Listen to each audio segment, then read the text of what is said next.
ಪ್ರಿಯ ಸಹೋದರ ಸಹೋದರಿಯರೇ, ನಮ್ಮ ಕರ್ತನಾದ ಯೇಸುವಿನಲ್ಲಿ ನಿಮ್ಮನ್ನು ವಂದಿಸುತ್ತೇನೆ. ಈವರೆಗೆ ನಾವು ಹಾಡುಗಳ ಮೂಲಕವಾಗಿ ದೇವರನ್ನು ಮಹಿಮೆಪಡಿಸಿದ್ದೇವೆ. ಈಗ ನಾವು ದೇವರ ಸಂದೇಶಕ್ಕೆ ಹೋಗೋಣ.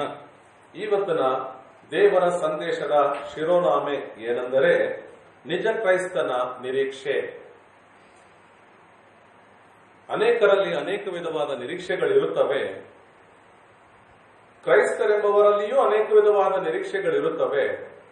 ಆದರೆ ದೇವರ ವಾಕ್ಯವು ನಮಗೆ ಕಲಿಸಿಕೊಡುತ್ತದೆ ನಿಜ ಕ್ರೈಸ್ತನ ನಿರೀಕ್ಷೆ ಏನಾಗಿರುತ್ತದೆ ಎಂಬುದಾಗಿ ದೇವರ ವಾಕ್ಯವು ಪ್ರಬೋಧಿಸುತ್ತದೆ. ಆ ಒಂದು ಬೋಧನೆಯನ್ನು ಇಂದು ದೇವರ ವಾಕ್ಯದಿಂದ ನಾವು ಧ್ಯಾನಿಸಿಕೊಳ್ಳೋಣ. ಮತ್ತಾಯನು ಬರೆದ ಸುವಾರ್ತೆ 5ನೇ ಅಧ್ಯಾಯ 11 ಮತ್ತು 12ನೇ ವಚನಗಳು.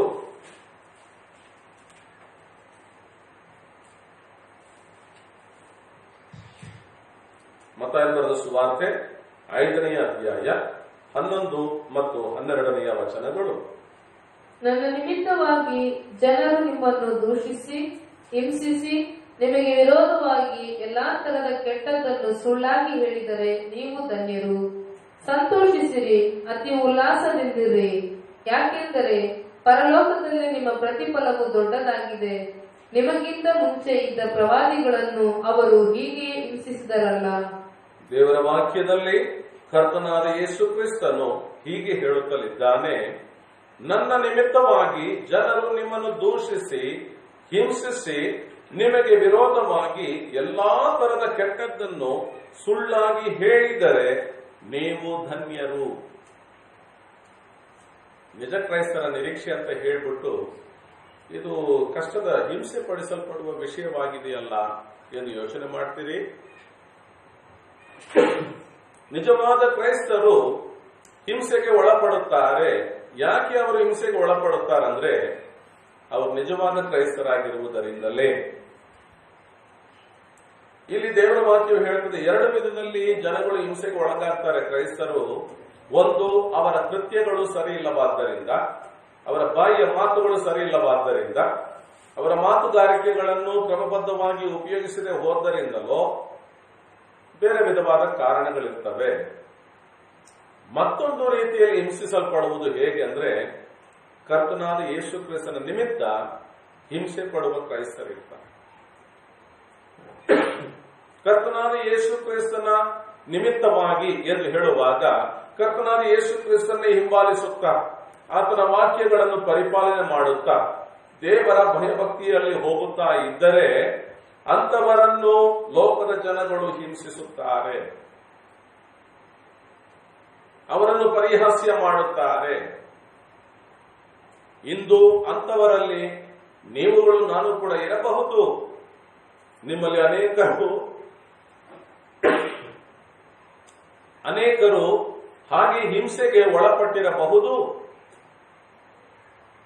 ದೇವರ ವಾಕ್ಯದಲ್ಲಿ ನಾವು ಓದಿಕೊಳ್ಳುತ್ತೇವೆ, ನಿಮಗೆ ವಿರೋಧವಾಗಿ ಎಲ್ಲಾ ತರದ ಕೆಟ್ಟದ್ದನ್ನು ಸುಳ್ಳಾಗಿ ಹೇಳಿದರೆ. ನಾವು ಕೆಟ್ಟದ್ದು ಮಾಡಿದ್ರೆ ಅದನ್ನು ಹೇಳ್ತಾರೆ ನೋಡ್ರಿ, ಆ ವಿಷಯವಲ್ಲ. ನಾವು ಮಾಡದೇ ಇರುವಂತ ವಿಷಯಗಳನ್ನು ನಮ್ಮ ಮೇಲೆ ಹೊರಿಸಿ ಸುಳ್ಳು ಆಪಾದನೆಗಳನ್ನು ನಮ್ಮ ಮೇಲೆ ತರುವುದಾದರೆ ಕರ್ತನಾದ ಯೇಸು ಕ್ರಿಸ್ತನು ಹೇಳ್ತಾನೆ, ನೀವು ಧನ್ಯರು ಎಂಬುದಾಗಿ. ಯಾವುದರ ನಿಮಿತ್ತ ಅಂತ ಹೇಳಿದ್ರೆ ಕರ್ತನಾದ ಯೇಸು ಕ್ರಿಸ್ತನ ನಿಮಿತ್ತ ಹಿಂಸೆಗೊಳಗಾದರೆ ನೀನು ಮತ್ತು ನಾನು ಧನ್ಯಳು ಎಂಬುದಾಗಿ ಕರ್ತನಾದ ಯೇಸು ಕ್ರಿಸ್ತನು ಹೇಳುತ್ತಾ, ಒಂದು ವೇಳೆ ನಾವಾಗಿ ಬೇಡವಾದ ಕೃತ್ಯಗಳನ್ನು ಮಾಡುತ್ತಾ ಬೇಡವಾದ ಮಾತುಗಾರಿಕೆಗಳನ್ನು ಮಾಡುತ್ತಾ ನಾವು ಹಿಂಸೆಗೆ ಒಳಪಡುವುದಾದ್ರೆ ನಾವು ಧನ್ಯರಲ್ಲ. ನಾವು ಮೂರ್ಖರುಗಳಾಗಿರ್ತೇವೆ, ಬುದ್ಧಿಹೀನರುಗಳಾಗಿರ್ತೇವೆ. ಆದರೆ ನಮ್ಮ ದೇವರು ಸರ್ವಜ್ಞಾನಿಯಾಗಿದ್ದಾನೆ. ಹಾಗಿರುವಲ್ಲಿ ಆ ದೇವರ ಮಕ್ಕಳು ಜ್ಞಾನಿಗಳಾಗಿ ಇರತಕ್ಕದ್ದು. ಜ್ಞಾನಿಗಳಾಗಿ ಇರುವಾಗ ಕರ್ತನಾದ ಯೇಸು ಕ್ರಿಸ್ತನು ಏನನ್ನು ಬೋಧಿಸಿದ್ದಾನೋ ಆ ಬೋಧನೆಗಳ ಪ್ರಕಾರದಲ್ಲಿ ನಡೆಯತಕ್ಕದ್ದು. ಹಾಗೆ ನಡೆಯುವಾಗ ಹಲವಾರು ಸಮಯದಲ್ಲಿ ಹಿಂಸೆಗಳು ಬರುತ್ತವೆ, ಬಾಧೆಗಳು ಬರುತ್ತವೆ, ಪರಿಹಾಸ್ಯಗಳು ಬರುತ್ತವೆ. ಸುಳ್ಳಾಗಿ ಅನೇಕ ವಿಧವಾದ ಕೆಟ್ಟ ಫಿರ್ಯಾದಿಗಳನ್ನು ನಮ್ಮ ಮೇಲೆ ಹೊರಿಸುವವರಾಗಿರುತ್ತಾರೆ. ಅಂದ್ರೆ ಹಣ್ಣು ಬಿಡುವ ಮರಕ್ಕೆ ಕಲ್ಲು ಹೊಡೆಯೋದು ಹೆಚ್ಚು, ಹಣ್ಣಿಲ್ಲದ ಮರಕ್ಕೆ ಕಲ್ಲು ಹೊಡೆಯೋರು ಯಾರು? ಹುಚ್ಚರು ಹಣ್ಣು ಇಲ್ಲದ ಮರಕ್ಕೆ ಕಲ್ಲು ಹೊಡೆಯುವ. ನಿಜವಾಗಿ ಹೇಳಬೇಕಾದರೆ ಹಣ್ಣು ಬಿಡುವ ಮರಕ್ಕೆ ಕಲ್ಲು ಹೊಡೆಯುವ ಜನಗಳು ಹೆಚ್ಚು. ಯಾಕೆ? ಆ ಹಣ್ಣು ಬೇಕು. ಹಾಗೆಯೇ ದೇವರ ಮಕ್ಕಳು ದೇವರಿಗೆ ಮೆಚ್ಚುಗೆಯಾಗಿ ನಡೆಯುತ್ತಾ ಅವರು ಈ ಲೋಕದ ಸಮಾಧಾನಕ್ಕಾಗಿ ಪ್ರಾರ್ಥನೆ ಮಾಡುವ ಫಲ ಬಿಡುವವರು, ಈ ಲೋಕದ ಜನಗಳ ರಕ್ಷಣೆಗಾಗಿ ಕಣ್ಣೀರಿಟ್ಟು ಪ್ರಾರ್ಥನೆ ಮಾಡುವವರಾದ್ದರಿಂದ ಅವರು ಈ ಲೋಕವನ್ನು ದೇವರ ಕಡೆಗೆ ಸೆಳೆಯುವ ಫಲ ಫಲಿಸುವಂತ ಮರಗಳಾಗಿರುತ್ತಾರೆ. ಲೋಕದ ಜನಗಳಿಗೆ ಸತ್ಯ ಬೋಧನೆಯನ್ನು, ಸತ್ಯ ದೇವರನ್ನು ಪ್ರಕಟಪಡಿಸುವವರಾಗಿರುತ್ತಾರೆ. ಆದ್ದರಿಂದ ಅವರುಗಳು ಬೋಧಿಸುವ ಬೋಧನೆ ಮೂಲಕ ಜನಗಳು ರಕ್ಷಣೆ ಎಂಬ ದೊಡ್ಡ ಭಾಗ್ಯವನ್ನು ಹೊಂದಿಕೊಳ್ಳುತ್ತಾರೆ. ಅಂತಹ ಫಲ ಫಲಿಸುವಂತಹ ದೇವರ ಮಕ್ಕಳಿಗೆ ವಿರುದ್ಧವಾಗಿ ಅನೇಕ ಕೆಟ್ಟವುಗಳನ್ನು ಸುಳ್ಳಾಗಿ ಹೇಳುತ್ತಾರೆ, ಹಿಂಸೆ ಪಡಿಸುತ್ತಾರೆ. ಹಾಗೆ ನಿಜವಾಗಿಯೂ ಕರ್ತನಾದ ಯೇಸು ಕ್ರಿಸ್ತನ ನಾಮದಲ್ಲಿ ನಾವು ಹಿಂಸೆಗೆ ಒಳಗಾಗುವುದಾದರೆ ನಮ್ಮನ್ನು ಕರ್ತನಾದ ಯೇಸು ಕ್ರಿಸ್ತನ ಹೇಳ್ತಾರೆ, ನೀವು ಧನ್ಯರು, ನೀವು ಭಾಗ್ಯವಂತರು. ಅನೇಕರು ಅಂದ್ಕೊಳ್ತಿದ್ದಾರೆ ಕರ್ತನಾದ ಯೇಸು ಕ್ರಿಸ್ತನನ್ನು ನಂಬಿಕೊಂಡ್ರೆ ನಮಗೆ ಒಳ್ಳೆ ಊಟ, ಉಪಚರ್ಯ, ಆಶೀರ್ವಾದ ಸಿಗ್ತದೆ, ನಮಗೆಲ್ಲ ಒಳ್ಳೇದಾಗ್ತದೆ, ಹಣಕಾಸು ನಮಗೆ ಚೆನ್ನಾಗಿರ್ತದೆ. ನನ್ನನ್ನು ಕೇಳಿಸಿಕೊಳ್ಳುತ್ತಿರುವ ಪ್ರಿಯ ಸಹೋದರ ಸಹೋದರಿ, ಯೇಸು ಕ್ರಿಸ್ತನ ನಂಬಿಕೊಳ್ಳೋದು ಹಣಕಾಸಿಗಾಗಿ ಅಲ್ಲ, ಜಾತಿ ಬದಲಾವಣೆಗಾಗಿ ಅಲ್ಲ, ಮತ ಬದಲಾವಣೆಗಾಗಿ ಅಲ್ಲ. ಯೇಸು ಕ್ರಿಸ್ತನನ್ನು ಹಿಂಬಾಲಿಸಲಿಕ್ಕೆ ಹೋಗೋದು, ಯೇಸು ಕ್ರಿಸ್ತನನ್ನು ಅಂಗೀಕಾರ ಮಾಡಿಕೊಳ್ಳೋದರ ಉದ್ದೇಶ ದೆವ್ವ ಪೀಡಿತರಾಗಿದ್ರೆ ದೆವ್ವ ಬಿಡಿಸಿಕೊಳ್ಳೋದಕ್ಕೆ ಮಾತ್ರ ಅಲ್ರಿ, ಸಮಸ್ಯೆಗಳಿಂದ ಹೊರಬರುವುದಕ್ಕೆ ಮಾತ್ರವಲ್ಲ, ಪಾಪದ ಬಂಧನದಿಂದ ಹೊರಬರುವುದಕ್ಕಾಗಿಯೇ ಯೇಸು ಕ್ರಿಸ್ತನನ್ನು ಅಂಗೀಕಾರ ಮಾಡಿಕೊಳ್ಳತಕ್ಕದ್ದಾಗಿದೆ. ಹೀಗಿರುವಲ್ಲಿ ಯೇಸು ಕ್ರಿಸ್ತನನ್ನು ಅಂಗೀಕಾರ ಮಾಡಿಕೊಂಡ ಮೇಲೆ ಯೇಸು ಕ್ರಿಸ್ತನಿಗಾಗಿ ಜೀವಿಸುವ ಜನಗಳಿಗೆ ಅದೆಷ್ಟೋ ಸಂಕಟಗಳು, ಉಪದ್ರವಗಳು, ನಿಂದನೆಗಳು, ಅವಮಾನಗಳು ಈಗಾಗಲೇ ಪ್ರಪಂಚದಾದ್ಯಂತ ಬಂದು ಹೋಗಿವೆ, ಬರುತ್ತಲಿವೆ, ಈಗಲೂ ನಡೆಯುತ್ತಲಿವೆ. ಆದರೆ ಕರ್ತನಾದ ಯೇಸು ಕ್ರಿಸ್ತನು ಹೇಳ್ತಾರೆ, ನೀವು ಧನ್ಯರು, ನೀವು ಧನ್ಯರು. ಯೇಸು ಕ್ರಿಸ್ತನು ಎಲ್ಲಿಗೂ ಹೇಳಿಲ್ಲ ನೀವು ನನ್ನನ್ನು ನಂಬಿದ್ರೆ ಕಷ್ಟನೇ ಬರೋದಿಲ್ಲ, ಕಾಯಿಲೆನೇ ಬರೋದಿಲ್ಲ ಅಂತ ಹೇಳಿಲ್ಲ. ನೀವು ನನ್ನನ್ನು ನಂಬುವುದಾದ್ರೆ ನಾನು ನಿಮಗೆ ವಿಶ್ರಾಂತಿಯನ್ನು ಕೊಡುತ್ತೇನೆ, ನಾನು ನಿಮಗೆ ರಕ್ಷಣೆಯನ್ನು ಕೊಡುತ್ತೇನೆ, ಪಾಪದ ದಂಡನೆಯಿಂದ ನಿಮ್ಮನ್ನು ಬಿಡಿಸ್ತೇನೆ, ಪಾಪದ ಬಂಧನದಿಂದ ನಿಮ್ಮನ್ನು ಬಿಡಿಸುತ್ತೇನೆ ಎಂದು ಹೇಳಿದನು ಕರ್ತ ಯೇಸು ಕ್ರಿಸ್ತ. ಆದ್ರೆ ಯೇಸು ಕ್ರಿಸ್ತನು ಎಲ್ಲಿಯೂ ನನ್ನನ್ನು ನಂಬ್ಕೊಂಡ್ರೆ ನಿಮ್ ಸಾಲೆಲ್ಲ ತೀರಿಸ್ಬಿಡ್ತೀನಿ, ನಿಮಗೆ ಹಣಕಾಸು ಕೊಡ್ತೀನಿ, ನಿಮಗೆ ಈ ಲೋಕದಲ್ಲಿ ಎಲ್ಲ ಆಶೀರ್ವಾದವಾಗಿರ್ತೀನಿ ಎಂದು ಹೇಳಲಿಲ್ಲ. ಇಲ್ಲಿ 12ನೇ ವಚನ ನೋಡಿಕೊಳ್ತೇವೆ, ಸಂತೋಷಿಸಿರಿ, ಅತಿ ಉಲ್ಲಾಸದಿಂದಿರ್ರಿ. ಯಾರಿಗೆ ಹೇಳುತ್ತಲಿದ್ದಾನೆ ಯೇಸು ಕ್ರಿಸ್ತನು?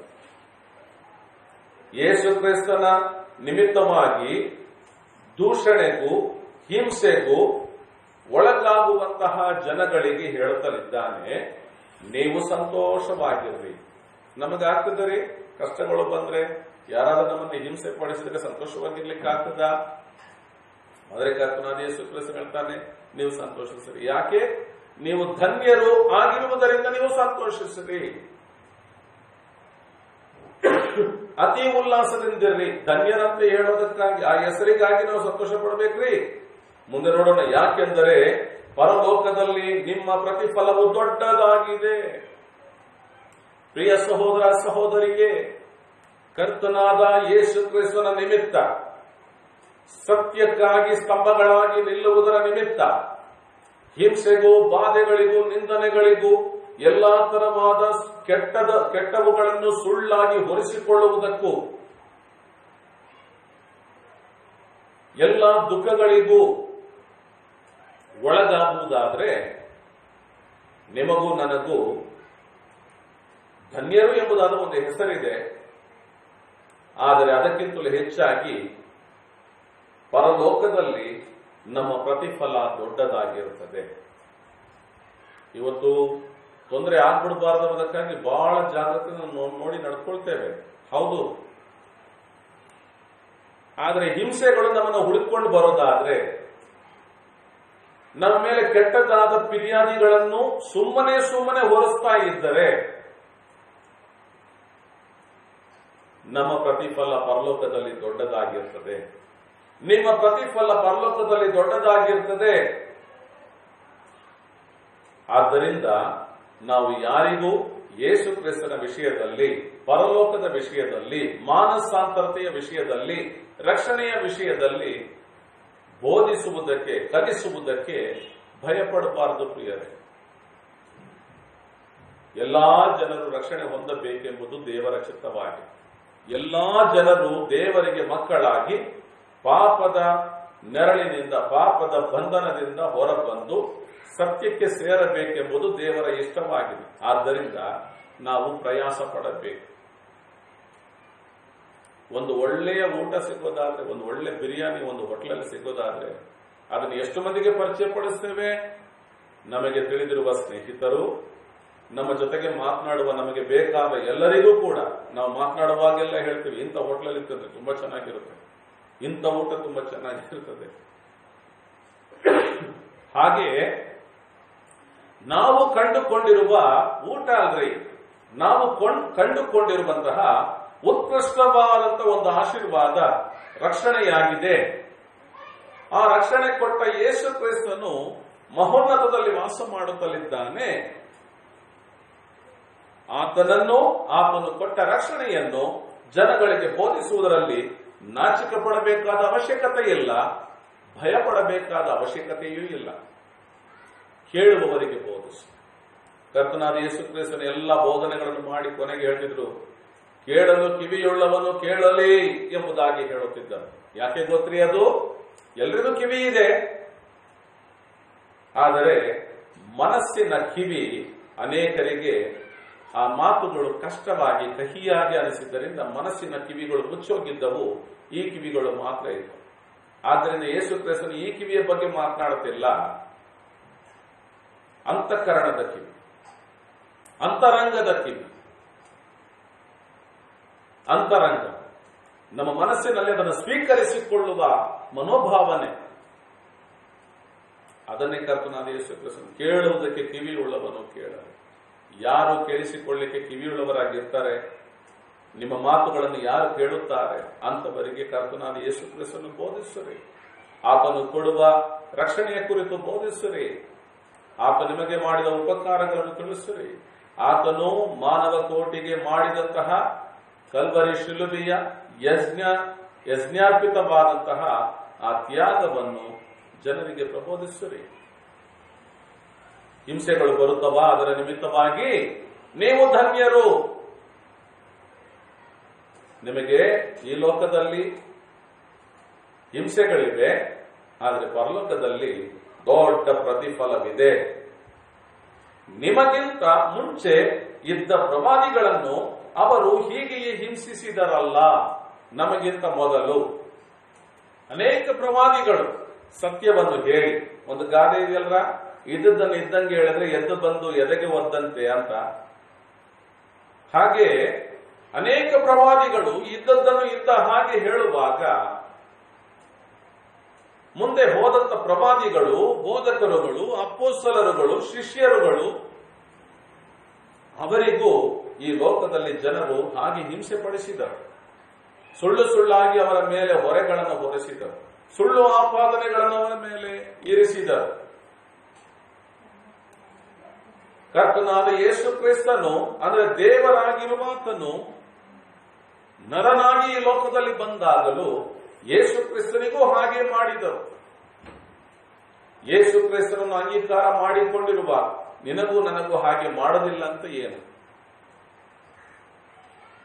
ದೇವರು ಮನುಷ್ಯನಾಗಿ ಬಂದು ಬೋಧಿಸಿದಾಗಲೇ ಆ ಪ್ರಕಾರದಲ್ಲಿ ಮಾಡಿದರು ಎಂದು ಹೇಳುವಾಗ, ಇಂದು ನಿಮಗೂ ನನಗೂ ಕೂಡ ಯೇಸು ಕ್ರಿಸ್ತನ ನಿಮಿತ್ತ ಹಿಂಸೆಗಳು, ಬಾಧೆಗಳು ಬರುವುದುಂಟು. ಅವುಗಳನ್ನು ನಾವು ಸಂತೋಷವಾಗಿ ಸ್ವೀಕರಿಸಿಕೊಳ್ಬೇಕು. ಅವುಗಳಲ್ಲಿ ನಾವು ದುಃಖ ಪಟ್ಟುಕೊಂಡು ನೊಂದುಕೊಂಡು ಮೂಲೆಗೆ ಕುಳಿತುಕೊಳ್ಳುವಂಥದ್ದಲ್ಲ. ನಾವು ಸಂತೋಷಿಸಬೇಕೆಂದು ಕರ್ತನಾದ ಯೇಸು ಕ್ರಿಸ್ತನು ಹೇಳಿದ್ದಾನೆ. ಪ್ರಿಯ ಸಹೋದರ ಸಹೋದರಿಯೇ, ನಿಮ್ಮ ಮತ್ತು ನನ್ನ ಪ್ರತಿಫಲವು ಪರಲೋಕದಲ್ಲಿ ದೊಡ್ಡದಾಗಿದೆ. ನಿಜ ಕ್ರೈಸ್ತನ ನಿರೀಕ್ಷೆ ಏನು ಗೊತ್ತ್ರಿ? ಪ್ರವಾಸದ ಈ ಲೋಕವಲ್ಲ ಅವನ ನಿರೀಕ್ಷೆ, ಮುಂದೆ ಬರಲಿಕ್ಕಿರುವ ಲೋಕವೇ ಅವನ ನಿರೀಕ್ಷೆ. ನಿನ್ನ ನಿರೀಕ್ಷೆ ಏನು? ನಿನ್ನ ಈ ಲೋಕದಲ್ಲಿ ನಿನ್ನ ಆಶೆ ಆಕಾಂಕ್ಷೆಗಳೇನು? ನಿನ್ನ ಆಲೋಚನೆ ಏನು? ನೀನು ಮೇಲಾದವುಗಳ ಮೇಲೆ ನಿರೀಕ್ಷೆ ಇಟ್ಟಿದ್ದೀಯೋ, ಈ ಲೋಕದವುಗಳ ಮೇಲೆ ನಿರೀಕ್ಷೆ ಇಟ್ಟಿದ್ದೀಯೋ?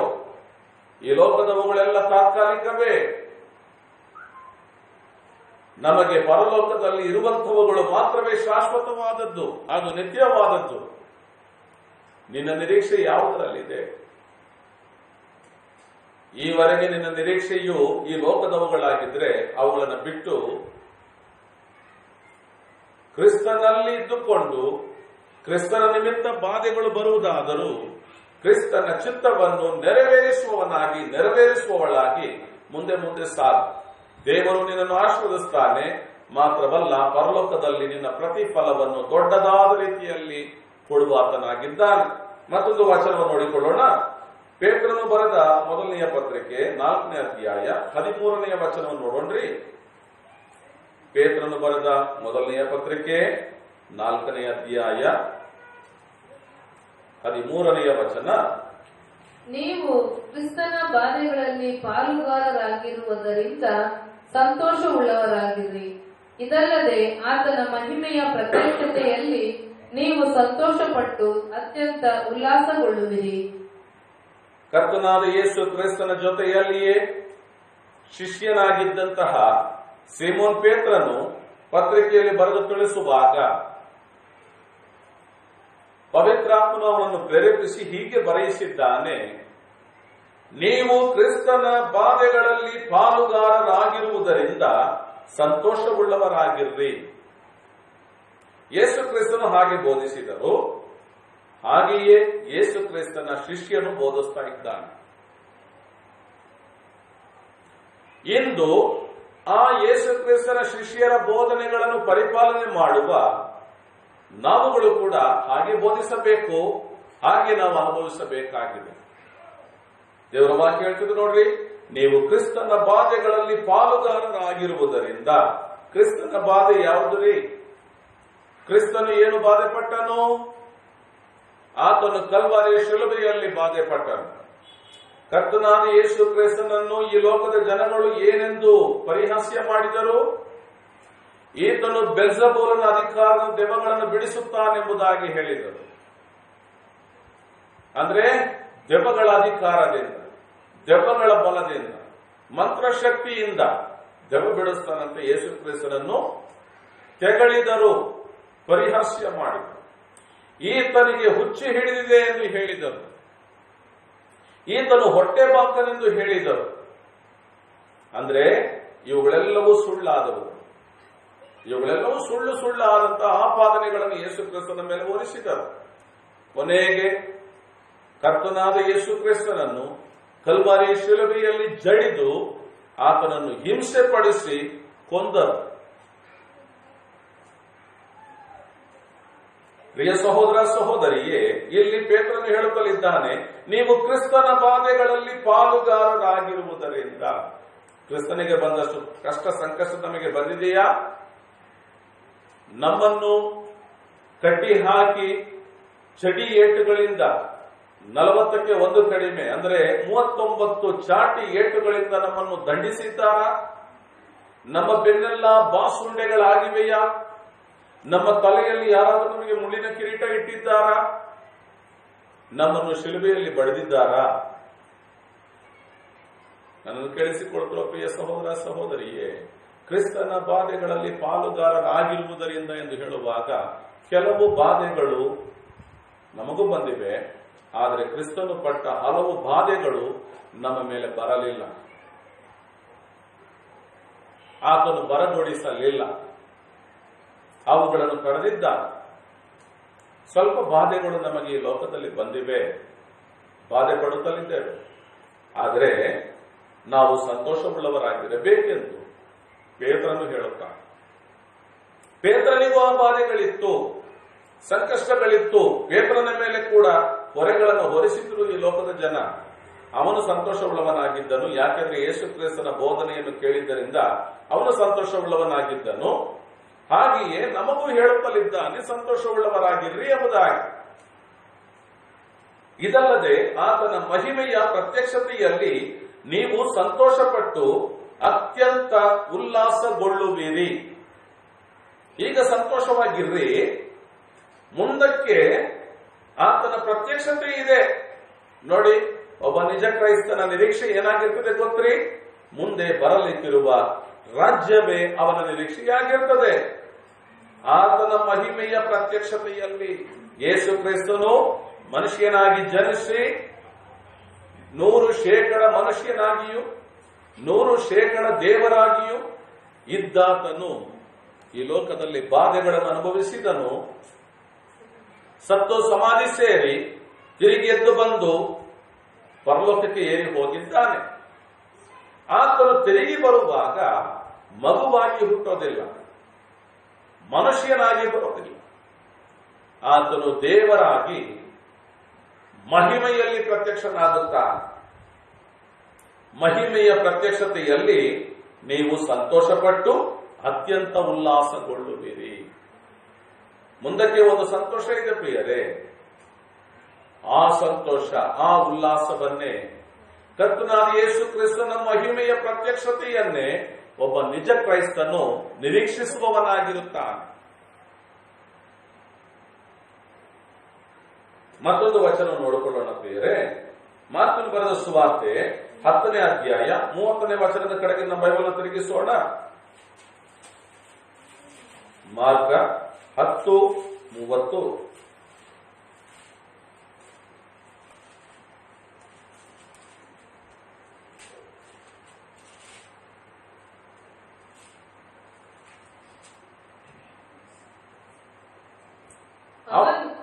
ಓದ್ರಿ.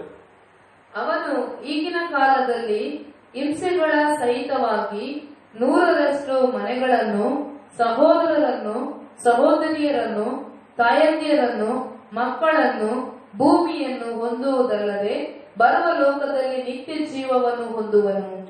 ದೇವರ ವಾಕ್ಯದಲ್ಲಿ ಈ ಅದಕ್ಕಿಂತ ಮೊದಲಿರುವಂತಹ ವಾಕ್ಯಗಳನ್ನು ಓದಿ ನೋಡುವುದಾದ್ರೆ, ಈ ಲೋಕದಲ್ಲಿ ನಿಜ ಕ್ರೈಸ್ತನ ಜೀವನದಲ್ಲಿ ಅನೇಕ ವಿಷಯಗಳನ್ನು ಅವನು ಬಿಡಬೇಕಾಗಿ ಬರುತ್ತದೆ. ಹಿಂಸೆಗಳು ಬರುತ್ತವೆ.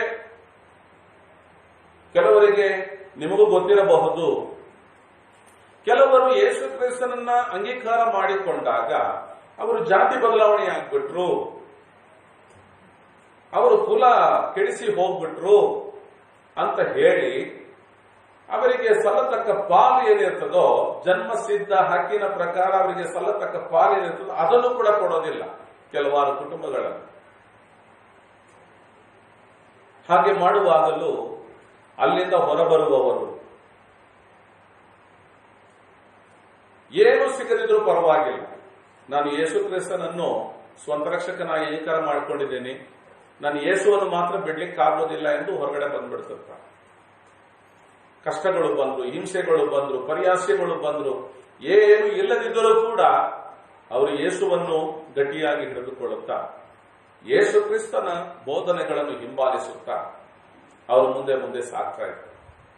ಹೀಗೆ ಮುಂದೆ ಸಾಗುತ್ತಾ ಇರುವಾಗ ಕರ್ತನಾದ ಯೇಸು ಕ್ರಿಸ್ತನಲ್ಲಿ ಹೇಳುತ್ತಾರೆ, ನಾನು ನಿಮಗೆ 29ನೇ ವಚನದಿಂದ ಓದ್ತೇನೆ. ಅದಕ್ಕೆ ಯೇಸು ಪ್ರತ್ಯುತ್ತರವಾಗಿ, ನಾನು ನಿಮಗೆ ನಿಜವಾಗಿ ಹೇಳುತ್ತೇನೆ, ಯಾವನಾದರೂ ನನ್ನ ನಿಮಿತ್ತವಾಗಿಯೂ ಸುವಾರ್ತೆಯ ನಿಮಿತ್ತವಾಗಿಯೂ ಮನೆಯನ್ನಾಗಲಿ, ಸಹೋದರರನ್ನಾಗಲಿ, ಸಹೋದರಿಯರನ್ನಾಗಲಿ, ತಂದೆಯನ್ನಾಗಲಿ, ತಾಯಿಯನ್ನಾಗಲಿ, ಹೆಂಡತಿಯನ್ನಾಗಲಿ ಮಕ್ಕಳನ್ನಾಗಲಿ ಭೂಮಿಯನ್ನಾಗಲಿ ಬಿಟ್ಟು ಬಿಟ್ಟರೆ ಅವನು ಈಗಿನ ಕಾಲದಲ್ಲಿ ಹಿಂಸೆಗಳ ಸಹಿತವಾಗಿ 100ರಷ್ಟು ಮನೆಗಳನ್ನು, ಸಹೋದರರನ್ನು, ಸಹೋದರಿಯರನ್ನು, ತಾಯಂದಿರನ್ನು, ಮಕ್ಕಳನ್ನು, ಭೂಮಿಯನ್ನು ಹೊಂದುವುದಲ್ಲದೆ ಬರುವ ಲೋಕದಲ್ಲಿ ನಿತ್ಯ ಜೀವವನ್ನು ಹೊಂದುವನು.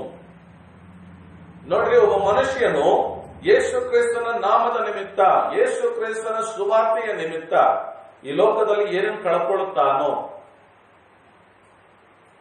ಅವನಿಗೆ ಇದೇ ಲೋಕದಲ್ಲಿ ಕರ್ತನಾದ ಯೇಸು ಕ್ರಿಸ್ತನು ಹಿಂಸೆಗಳ ಸಹಿತವಾಗಿ ಎಷ್ಟು ಹಿಂಸೆ ಪಟ್ಟಿರ್ತಾನೋ ಅದಕ್ಕೆ ತಕ್ಕಷ್ಟು ಉಲ್ಲಾಸ, ಅವನು ಏನೇನು ಕಳಕೊಂಡಿರ್ತಾನೋ ಅವುಗಳನ್ನು 100ರಷ್ಟು ಪಟ್ಟು ಇದೇ ಲೋಕದಲ್ಲಿ ದೇವರು ಕೊಡುವಾತನಾಗಿದ್ದಾನೆ.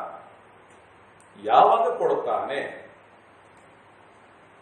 1000 ವರ್ಷದ ಆಳ್ವಿಕೆ ಎಂಬುದಾದ ಆಳ್ವಿಕೆಯಲ್ಲಿ ಆತನು ಕೊಡುತ್ತಾನೆ. ಒಂದು ದಿನ ಬರ್ತದೆ ಪ್ರಿಯರೇ, ಕರ್ತನಾದ ಯೇಸು ಕ್ರಿಸ್ತನು ಮಧ್ಯಾಕಾಶದಲ್ಲಿ ಬರುವಾಗ ಯೇಸುವನ್ನು ಸ್ವಂತ ರಕ್ಷಕನಾಗಿ ಅಂಗೀಕಾರ ಮಾಡಿಕೊಂಡು ಆತನ ವಾಕ್ಯಗಳಿಗನುಸಾರ ನಡೆಯುವವರು ಯಾರೆಲ್ಲ ಇರುತ್ತಾರೋ ಅಂತವರು ಈ ಲೋಕದಿಂದ ಪರಲೋಕಕ್ಕೆ ಒಯ್ಯಲ್ಪಡುವ ಕಾಲ ಬರ್ತದೆ. ಕ್ಷಣ ಮಾತ್ರದಲ್ಲಿ ರೂಪಾಂತರವಾಗಿ ಅವರು ಪರಲೋಕಕ್ಕೆ ಒಯ್ಯುವ ಕಾಲ. ಒಬ್ಬ ನಿಜ ಕ್ರೈಸ್ತನ ನಿರೀಕ್ಷೆಯು ಅದಾಗಿಯೇ ಉಳಕೊಂಡಿದೆ. ಯಾವಾಗ ಕರ್ತನಾದ ಯೇಸು ಕ್ರಿಸ್ತನು ಬರುತ್ತಾನೆ, ನಾನು ಯಾವಾಗ ನನಗಾಗಿ ಪ್ರಾಣತ್ಯಾಗ ಮಾಡಿದ ನನ್ನ ತ್ಯಾಗ ಮೂರ್ತಿಯ ಮುಖದರ್ಶನವನ್ನು ಕಾಣುತ್ತೇನೋ ಎಂಬುದೇ ಒಬ್ಬ ನಿಜ ಕ್ರೈಸ್ತನ ನಿರೀಕ್ಷೆಯಾಗಿದೆ. ಆತನು ಬರುವುದಕ್ಕೆ ತಡವಾಗುವುದಾದರೆ ಆತನು ಬರುವವರೆಗೂ ಆತನಿಗೆ ಮೆಚ್ಚುಗೆಯಾಗುವ ರೀತಿಯಲ್ಲಿ ಆತನ ವಾಕ್ಯಗಳನ್ನು ಅನುಸರಿಸಿ ಆತನ ಚಿತ್ತವನ್ನು ನೆರವೇರಿಸುತ್ತಾ ಮುಂದುವರಿಯುತ್ತೇನೆ ಎಂಬುದೇ ನಿಜ ಕ್ರೈಸ್ತನ ನಿರೀಕ್ಷೆಯಾಗಿದೆ. ಅವನು ಎದುರು ನೋಡುತ್ತಾ ಮುಂದಕ್ಕೆ ಕೆಲಸ ಮಾಡೋನಾಗಿ. ಒಬ್ಬ ರೈತನು ಬೀಜಗಳನ್ನು ಬಿತ್ತುವ ಮುನ್ನ ಹೊಲವನ್ನು ಹಸನು ಮಾಡಿ ಅವನು ಬೀಜ ಬಿತ್ತುವಾಗಲು, ಹೊಲ ಹಸನು ಮಾಡುವಾಗಲೂ, ಹೊಲವನ್ನು ಉಳುವಾಗಲು, ಅದನ್ನು ಹಸನು ಮಾಡುವಾಗಲು, ಬೀಜ ಬಿತ್ತುವಾಗಲು ಅವನು ಮುಂದಕ್ಕೆ ಮಳೆ ಬರ್ತದಾ ಬರುತ್ತಿಲ್ಲವಾ, ಅಥವಾ ಇದು ತೆನೆ ಬರಬಹುದಾ ಬರೋದಿಲ್ವಾ ಹಾಗೆ ಯೋಚನೆ ಮಾಡದೆ ಖಂಡಿತವಾಗಿಯೂ ಮಳೆ ಬರ್ತದೆ, ಈ ಭೂಮಿಯಲ್ಲಿ ನಾನು ಹಾಕುವ ಬೀಜ ಫಲಿಸ್ತದೆ ಎಂಬ ನಿರೀಕ್ಷೆಯೊಂದಿಗೆ, ಇನ್ನೂ ಬರಲಿಲ್ಲ ಆದರೆ ಒಂದು ನಿರೀಕ್ಷೆಯೊಂದಿಗೆ ಅವನು ಕೆಲಸಗಳನ್ನು ಮುಂದುವರೆಸ್ತಾನೆ. ಹಾಗೆಯೇ ನಿಜ ಕ್ರೈಸ್ತನು ಒಂದು ನಿರೀಕ್ಷೆಯೊಂದಿಗೆ ತನ್ನ ದೇವರನ್ನು ಮೆಚ್ಚಿಸುತ್ತಾ ಮುಂದೆ ಮುಂದೆ ಸಾಗುವವನಾಗಿರ್ತಾನೆ. ಅಂತಹವನಿಗೆ ಯೇಸು ಕ್ರಿಸ್ತರು ಹೇಳುತ್ತಲಿದ್ದಾರೆ, 100ರಷ್ಟು ಮನೆಗಳು ಯಾವಾಗ ಸಿಗ್ತಾವು?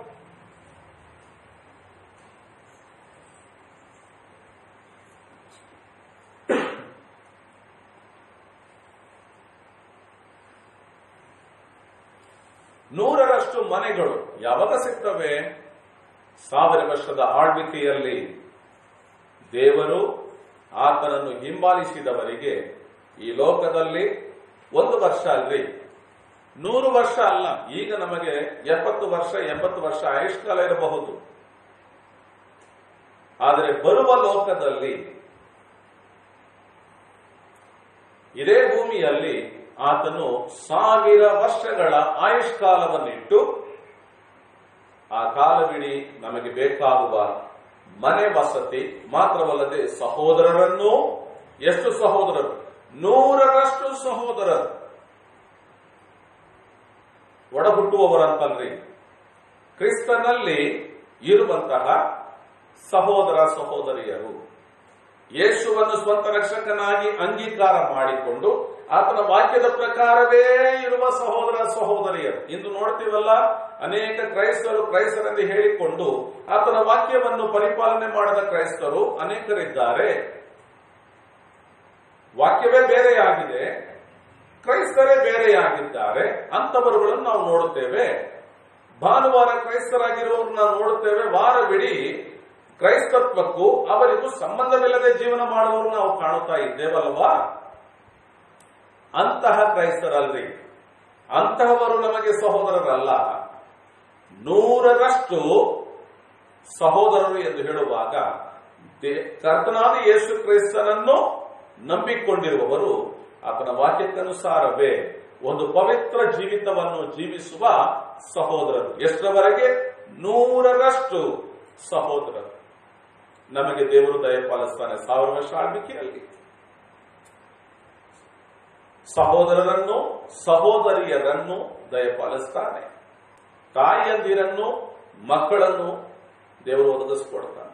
ತಾಯಿಯಂದಿರು 100ರಷ್ಟು ಕ್ರಿಸ್ತನಲ್ಲಿ ನಿಜವಾಗಿಯೂ ಕ್ರಿಸ್ತನ ವಾಕ್ಯಗಳಿಗೆ ಒಡಂಬಟ್ಟು ಅದೇ ಪ್ರಕಾರ ನಡೆಯುವವರು. ಯೇಸು ಕ್ರಿಸ್ತನು ಹೇಳಿದ ಒಂದು ಸಮಯ ಯೇಸು ಕ್ರಿಸ್ತನ ತಾಯಿಯಾದ ಮರಿಯಳು ಮತ್ತು ಸಹೋದರರು ಹೊರಗೆ ನಿಂತುಕೊಂಡಿದ್ದಾರೆ. ಕರ್ತನಾದ ಯೇಸು ಕ್ರಿಸ್ತನೊಂದು ಮನೆಯ ಒಳಗೆ ಪ್ರಸಂಗ ಮಾಡುತ್ತಾರೆ, ಬೋಧಿಸುತ್ತಿರುವಾಗ ಆ ಸ್ಥಳದಲ್ಲಿ ಬಹಳ ಜನಗಳು ನೆರೆದಿದ್ದಾರೆ. ಅವರು ವಾಕ್ಯವನ್ನು ಆಸಕ್ತಿಯಿಂದ ಕೇಳುತ್ತಲಿದ್ದಾರೆ. ಯೇಸು ಕ್ರಿಸ್ತನ ತಾಯಿಯಾದ ಮರಿಯಳು ಮತ್ತು ಸಹೋದರರು ವಾಕ್ಯ ಕೇಳಿಸಿಕೊಳ್ಳಿಕ್ಕೆ ಮನಸ್ಸಿಲ್ಲ. ಅವರು ಹೊರಗೆ ನಿಂತಿದ್ದಾರೆ. ಯೇಸುವನ್ನು ನೋಡಬೇಕು, ಆದರೆ ಯೇಸುವಿನ ಮಾತು ಕೇಳಲಿಕ್ಕೆ ಇಷ್ಟ ಇಲ್ಲ. ಯೇಸು ಕ್ರಿಸ್ತನ ವಾಕ್ಯವನ್ನು ಕೇಳಿ ನಡೆಯಲಿಕ್ಕೆ ಅವರಿಗೆ ಇಷ್ಟವಿಲ್ಲ. ಹೊರಗೆ ನಿಂತಿದ್ದಾರೆ. ಒಬ್ಬನು ಬಂದು ಹೇಳುತ್ತಾನೆ, ಯೇಸುವೆ, ನಿನ್ನ ತಾಯಿ ಮತ್ತು ಸಹೋದರರು ಹೊರಗೆ ಕಾಯುತ್ತಲಿದ್ದಾರೆ ನಿನಗಾಗಿ. ಯೇಸು ಕ್ರಿಸ್ತನು ಹೇಳುತ್ತಾನೆ, ಯಾರು ನನ್ನ ತಾಯಿ, ಯಾರು ನನ್ನ ಸಹೋದರರು?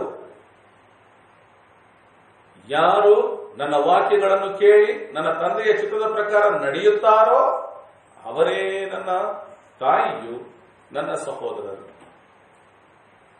ಅಲ್ಲಿ ಹೇಳುತ್ತಾರೆ, ನೀವೇ ಇಲ್ಲಿ ನನ್ನ ಮಾತುಗಳನ್ನು ಕೇಳಿಸಿಕೊಳ್ಳುತ್ತಾ ನನ್ನ ಮಾತಿನ ಪ್ರಕಾರ ನಡೆಯುವವರು ಇಲ್ಲಿ ಕೆಲವರು ಇದ್ದೀರಲ್ಲ, ನೀವೇ ನನ್ನ ತಾಯಿಯಂದರು ಸಹೋದರರು ಎಂಬುದಾಗಿ ಹೇಳಿದ್ದನು. ಹಾಗೆಯೇ 100ರಷ್ಟು ತಾಯಿಯಂದಿರನ್ನು ದೇವರು ನಮಗೆ ಅನುಗ್ರಹ ಮಾಡುತ್ತಾರೆ. ಅವಾಗ ತಾಯಿಯಂದಿರೆಲ್ಲ ಇರ್ತಾರೆ, ಅವರೆಲ್ಲ ಹೆತ್ತ ತಾಯಿಗಳಲ್ಲ.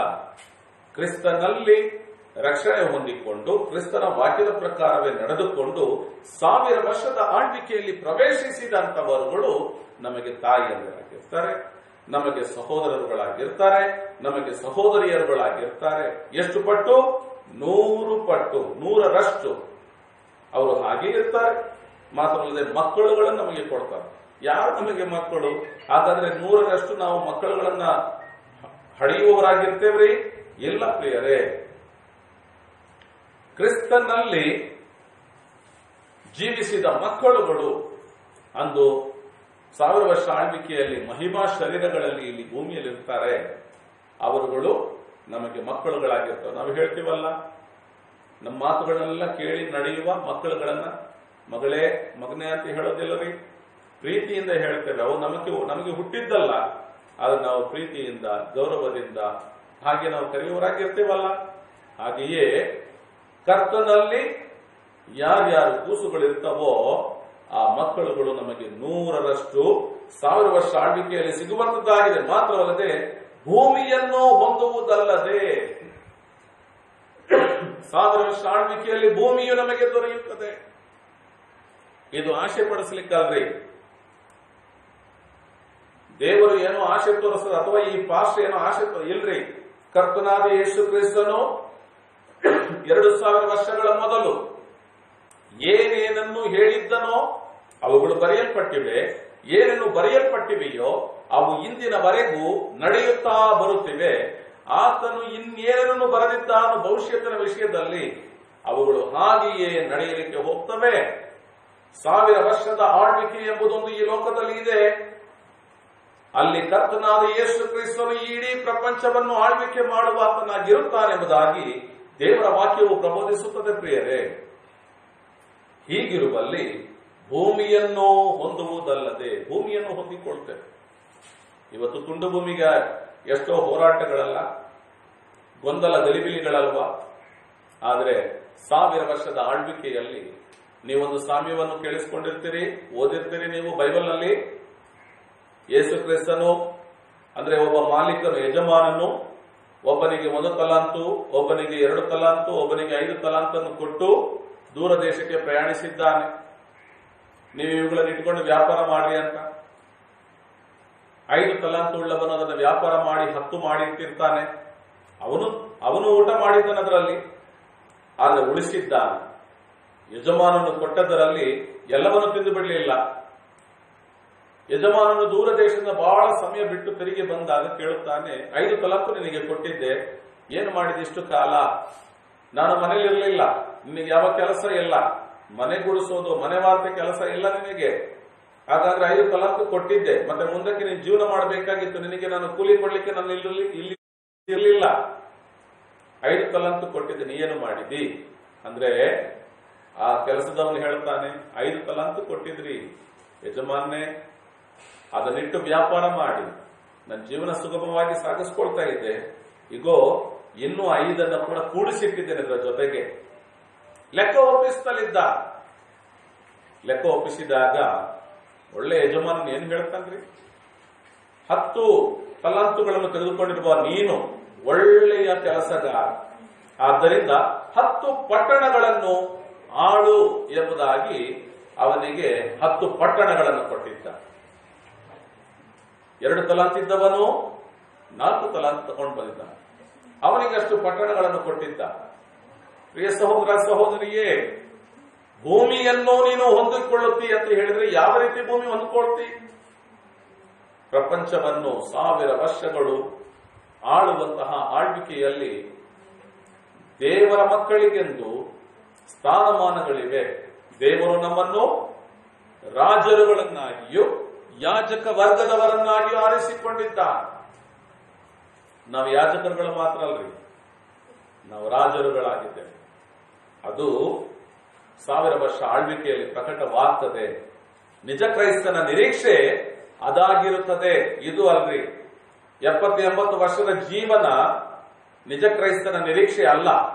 ನಿಜ ಕ್ರೈಸ್ತನ ನಿರೀಕ್ಷೆ ಕರ್ತನಾದ ಯೇಸು ಕ್ರಿಸ್ತನ ರಾಜ್ಯ ಆಡಳಿತದ ಕಾಲಮಾನ, ಪರಲೋಕದ ಬಾಧ್ಯತೆ, ಇವುಗಳನ್ನೇ ಅವನು ನಿರೀಕ್ಷಿಸುವವನಾಗಿರುತ್ತಾನೆ. ಅವುಗಳನ್ನು ನಿರೀಕ್ಷಿಸುತ್ತಾ ಈ ಲೋಕದಲ್ಲಿ ಆ ದೇವರಿಗೆ ಮೆಚ್ಚುಗೆಯಾಗಿ ಕೆಲಸ ಕಾರ್ಯಗಳನ್ನು ನಿರ್ವಹಿಸುವವನಾಗಿರುತ್ತಾನೆ.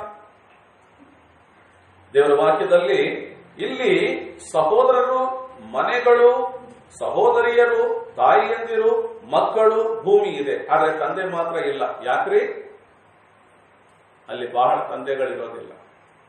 ಕರ್ತನಾದ ಯೇಸು ಕ್ರಿಸ್ತನೇ ಎಲ್ಲಾ ರಕ್ಷಣೆ ಹೊಂದಿರುವವರಿಗೆ ತಂದೆಯಾಗಿರ್ತಾನೆ. ಆತನೇ ರಾಜನಾಗಿ ರಾಜಾದಿರಾಜನಾಗಿರುತ್ತಾನೆ. ಮಾತ್ರವಲ್ಲದೆ ಇಲ್ಲಿ ವಾಕ್ಯ ಹೇಳುತ್ತದೆ, ಬರುವ ಲೋಕದಲ್ಲಿ ನಿತ್ಯ ಜೀವವನ್ನು ಹೊಂದುವನು. ಈ ಲೋಕದಲ್ಲಿ 1000 ವರ್ಷ ಆಳ್ವಿಕೆ ನಡೀಲಿಕ್ಕೆ ಹೋಗ್ತದೆ. ಬೈಬಲ್ ನಲ್ಲಿ ಸ್ಪಷ್ಟವಾಗಿ ಬರೆದು ತಿಳಿಸಲಾಗಿದೆ. ಖಂಡಿತವಾಗಿ ಇವುಗಳನ್ನ ನೆರವೇರುತ್ತವೆ ಎಂಬುದಾಗಿ ನಾವು ನಂಬುತ್ತೇವೆ, ನಡೆಯುತ್ತವೆ, ಸುಳ್ಳಾಗಲಾರದು. ಬೈಬಲ್ ಎಂಬ ಈ ಒಂದು ಪುಸ್ತಕವನ್ನು, ಪವಿತ್ರ ಬೈಬಲ್ ಎಂಬ ಈ ಒಂದು ಪವಿತ್ರ ಪುಸ್ತಕವನ್ನು ಎಷ್ಟೋ ಜ್ಞಾನಿಗಳು, ವಿಜ್ಞಾನಿಗಳು, ಪಂಡಿತರುಗಳು, ಪರಿಣತರುಗಳು, ಶಾಸ್ತ್ರಿಗಳು ಇದು ಸುಳ್ಳು ಎಂಬುದನ್ನು ಸ್ಥಾಪಿಸುವುದಕ್ಕಾಗಿ, ಇದು ಸುಳ್ಳೆಂದು ಸ್ಥಾಪಿಸುವುದಕ್ಕೆ ಬಹಳ ಪ್ರಯಾಸ ಪಟ್ಟು ಸೋತು ಸೊರಗಿ ಹೋಗಿದ್ದಾರೆ, ನಾಚಿಕೆಗೆಟ್ಟು ಹೋಗಿದ್ದಾರೆ. ಕೊನೆಗೆ ಅನೇಕ ಜ್ಞಾನಿಗಳು, ವಿಜ್ಞಾನಿಗಳು ಬೈಬಲ್ ಅನ್ನು ಸತ್ಯವಾದ ಪುಸ್ತಕ, ಅದರಲ್ಲಿ ಬರೆಯಲ್ಪಟ್ಟಿರುವ ಯೇಸು ಕ್ರಿಸ್ತನು ಸತ್ಯದೇವರೆಂಬುದಾಗಿ ನಂಬಿಕೊಂಡವರು ಇದ್ದಾರೆ.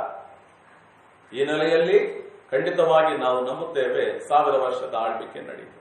ಸರಿ, ಅಲ್ಲಿಗೆ ಮುಗೀತದರಿ. ಮಾತ್ರವಲ್ಲದೆ ಬರುವ ಲೋಕದಲ್ಲಿ ನಿತ್ಯ ಜೀವವನ್ನು ಹೊಂದುವ, ಬರುವ ಲೋಕ, ಇನ್ನೊಂದು ಲೋಕ ಬರ್ತದೆ. ಆಮೇಲೆ 1000 ವರ್ಷ ಆಳ್ವಿಕೆ, ಅದು 1000 ವರ್ಷ ಆಯುಷ್ಕಾಲ, ಅದು 1000 ವರ್ಷ ಮಾತ್ರ ಆಳ್ವಿಕೆ. ಅದು 1000 ವರ್ಷಗಳಿಗೆ ಮೇಲೆ ಇಲ್ಲ. ಆ ಭೂಮಿಯೂ ಇಲ್ಲ, ಆ ಆಳ್ವಿಕೆಯೂ ಇಲ್ಲ. ಹಾಗಾದ್ರೆ ಏನು? ಬರುವ ಲೋಕ, ಅದುವೇ ಪರಲೋಕ ಅಂತ ಹೇಳ್ತೀವಿ, ಅದುವೇ ದೇವರ ರಾಜ್ಯ. ಅದನ್ನೇ ದೇವರ ರಾಜ್ಯ ಎಂಬುದಾಗಿ ಹೇಳ್ತೇವೆ. ಆ ರಾಜ್ಯದಲ್ಲಿ ನಿತ್ಯ ಜೀವವನ್ನು ಪಡೆದುಕೊಳ್ಳುವನು. ಯಾರು ಗೊತ್ತ್ರಿ? ಯೇಸು ಕ್ರಿಸ್ತನ ನಿಮಿತ್ತ, ಆತನ ಸುವಾರ್ತೆಯ ನಿಮಿತ್ತ ಹಿಂಸೆಗೊಳಗಾಗುವರು. ಅವರು ಧನ್ಯರು. ಅವರು ಈ ಲೋಕದಲ್ಲಿಯೂ ಪರಲೋಕದಲ್ಲಿಯೂ ಆಶೀರ್ವಾದವನ್ನು ಹೇಗೆ ಗಳಿಸಿಕೊಳ್ಳುತ್ತಾರೆ ಎಂಬುದಾಗಿ ವಾಕ್ಯ ಹೇಳಿದೆ. ಒಬ್ಬ ನಿಜ ಕ್ರೈಸ್ತನು ಅವುಗಳನ್ನು ನಿರೀಕ್ಷಿಸ್ತಾ ಇರ್ತಾನೆ. ಅಳಿಯದಿರುವಂತವುಗಳನ್ನು ನಿರೀಕ್ಷಿಸ್ತಾ ಇರ್ತಾನೆ. ಮುಂದೆ ಬರಲಿಕ್ಕಿರುವ 1000 ವರ್ಷದ ಆಳ್ವಿಕೆ ನಿರೀಕ್ಷಿಸ್ತಾನೆ. ಅದಕ್ಕೆ ಮುನ್ನ ಮಧ್ಯಾಕಾಶದಲ್ಲಿ ಬರುವ ಯೇಸು ಕ್ರಿಸ್ತನನ್ನು ನಿರೀಕ್ಷಿಸುತ್ತಾನೆ. ಅದಕ್ಕಾಗಿ ಪ್ರಯಾಸ ಪಡುತ್ತಾನೆ, ಅದಕ್ಕಾಗಿ ಕೆಲಸ ಮಾಡುತ್ತಾನೆ. ದೇವರ ವಾಕ್ಯ ಹೇಳುತ್ತೆ, ನನ್ನ ನಿಮಿತ್ತವಾಗಿಯೂ ಸುವಾರ್ತೆಯ ನಿಮಿತ್ತವಾಗಿಯೂ ಎಂಬುದಾಗಿ.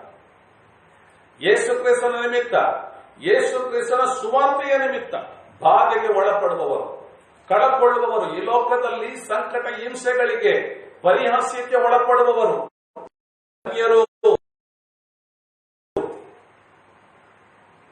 ಅವರಿಗೆ 100ರಷ್ಟು ಮನೆಗಳು, ಸಹೋದರರು, ಸಹೋದರಿಯರು, ತಾಯಿಯಂದಿರು, ಮಕ್ಕಳು, ಭೂಮಿಯು ಕೊಡಲ್ಪಡುತ್ತದೆ. ಮಾತ್ರವಲ್ಲದೆ ಬರುವ ಲೋಕದಲ್ಲಿ ನಿತ್ಯ ಜೀವ ಕೊಡಲ್ಪಡುತ್ತದೆ. ನಿತ್ಯ ಜೀವ ಅಂದ್ರೆ ನಿತ್ಯ ಕಾಲ ಜೀವಿಸುವ ಜೀವನ. ಆ ಜೀವನಕ್ಕೆ ಅಂತ್ಯವಿರೋದಿಲ್ಲ. ಆ ಜೀವನದಲ್ಲಿ ಮರಣ ಎಂಬುದು ಎಂದಿಗೂ ಇರಲಾರದು. ಮನುಷ್ಯನಾಗಿ ಹುಟ್ಟಿದ ಮೇಲೆ ಒಂದೇ ಸಾರಿ ಮರಣ, ಆಮೇಲೆ ನ್ಯಾಯ ತೀರ್ಪು, ಅದರ ನಂತರದಲ್ಲಿ ಸಿಗುವಂತ ಜೀವನ ಮರಣ ಎಂಬುದು ಒಂದಿದೆ ರೀ. ಅದರ ನಂತರ ಒಂದು ಜೀವನ ಮರಣ ಇದೆ, ಅದರಲ್ಲಿ ಸಿಗುವಂತದ್ದೇ ನಿತ್ಯ ಜೀವನ. ಯಾರಿಗೆ ಸಿಗ್ತದೆ?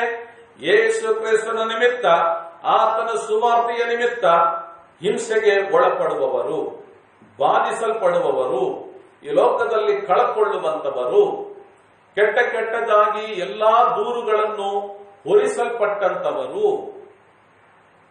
ಧನ್ಯರಾಗಿರ್ತಾರೆ. ಅವರಿಗೆ ನಿತ್ಯ ಜೀವನ, ಬರುವ ಲೋಕದಲ್ಲಿ ನಿತ್ಯ ಜೀವನ ಸಿಗ್ತದೆ. ಮತ್ತೊಂದು ವಚನ ನೋಡ್ಕೊಳ್ಳೋಣ್ರಿ. ರೋಮಪುರದವರಿಗೆ ಬರೆದ ಪತ್ರಿಕೆ 8ನೇ ಅಧ್ಯಾಯದ 18ನೇ ವಚನದ ಕಡೆಗೆ ನಮ್ಮ ಬೈಬಲ್ ತಿರುಗಿಸೋಣ. ರೋಮಪುರದವರಿಗೆ ಬರೆದ ಪತ್ರಿಕೆ 8ನೇ ಅಧ್ಯಾಯ 18ನೇ ವಚನ.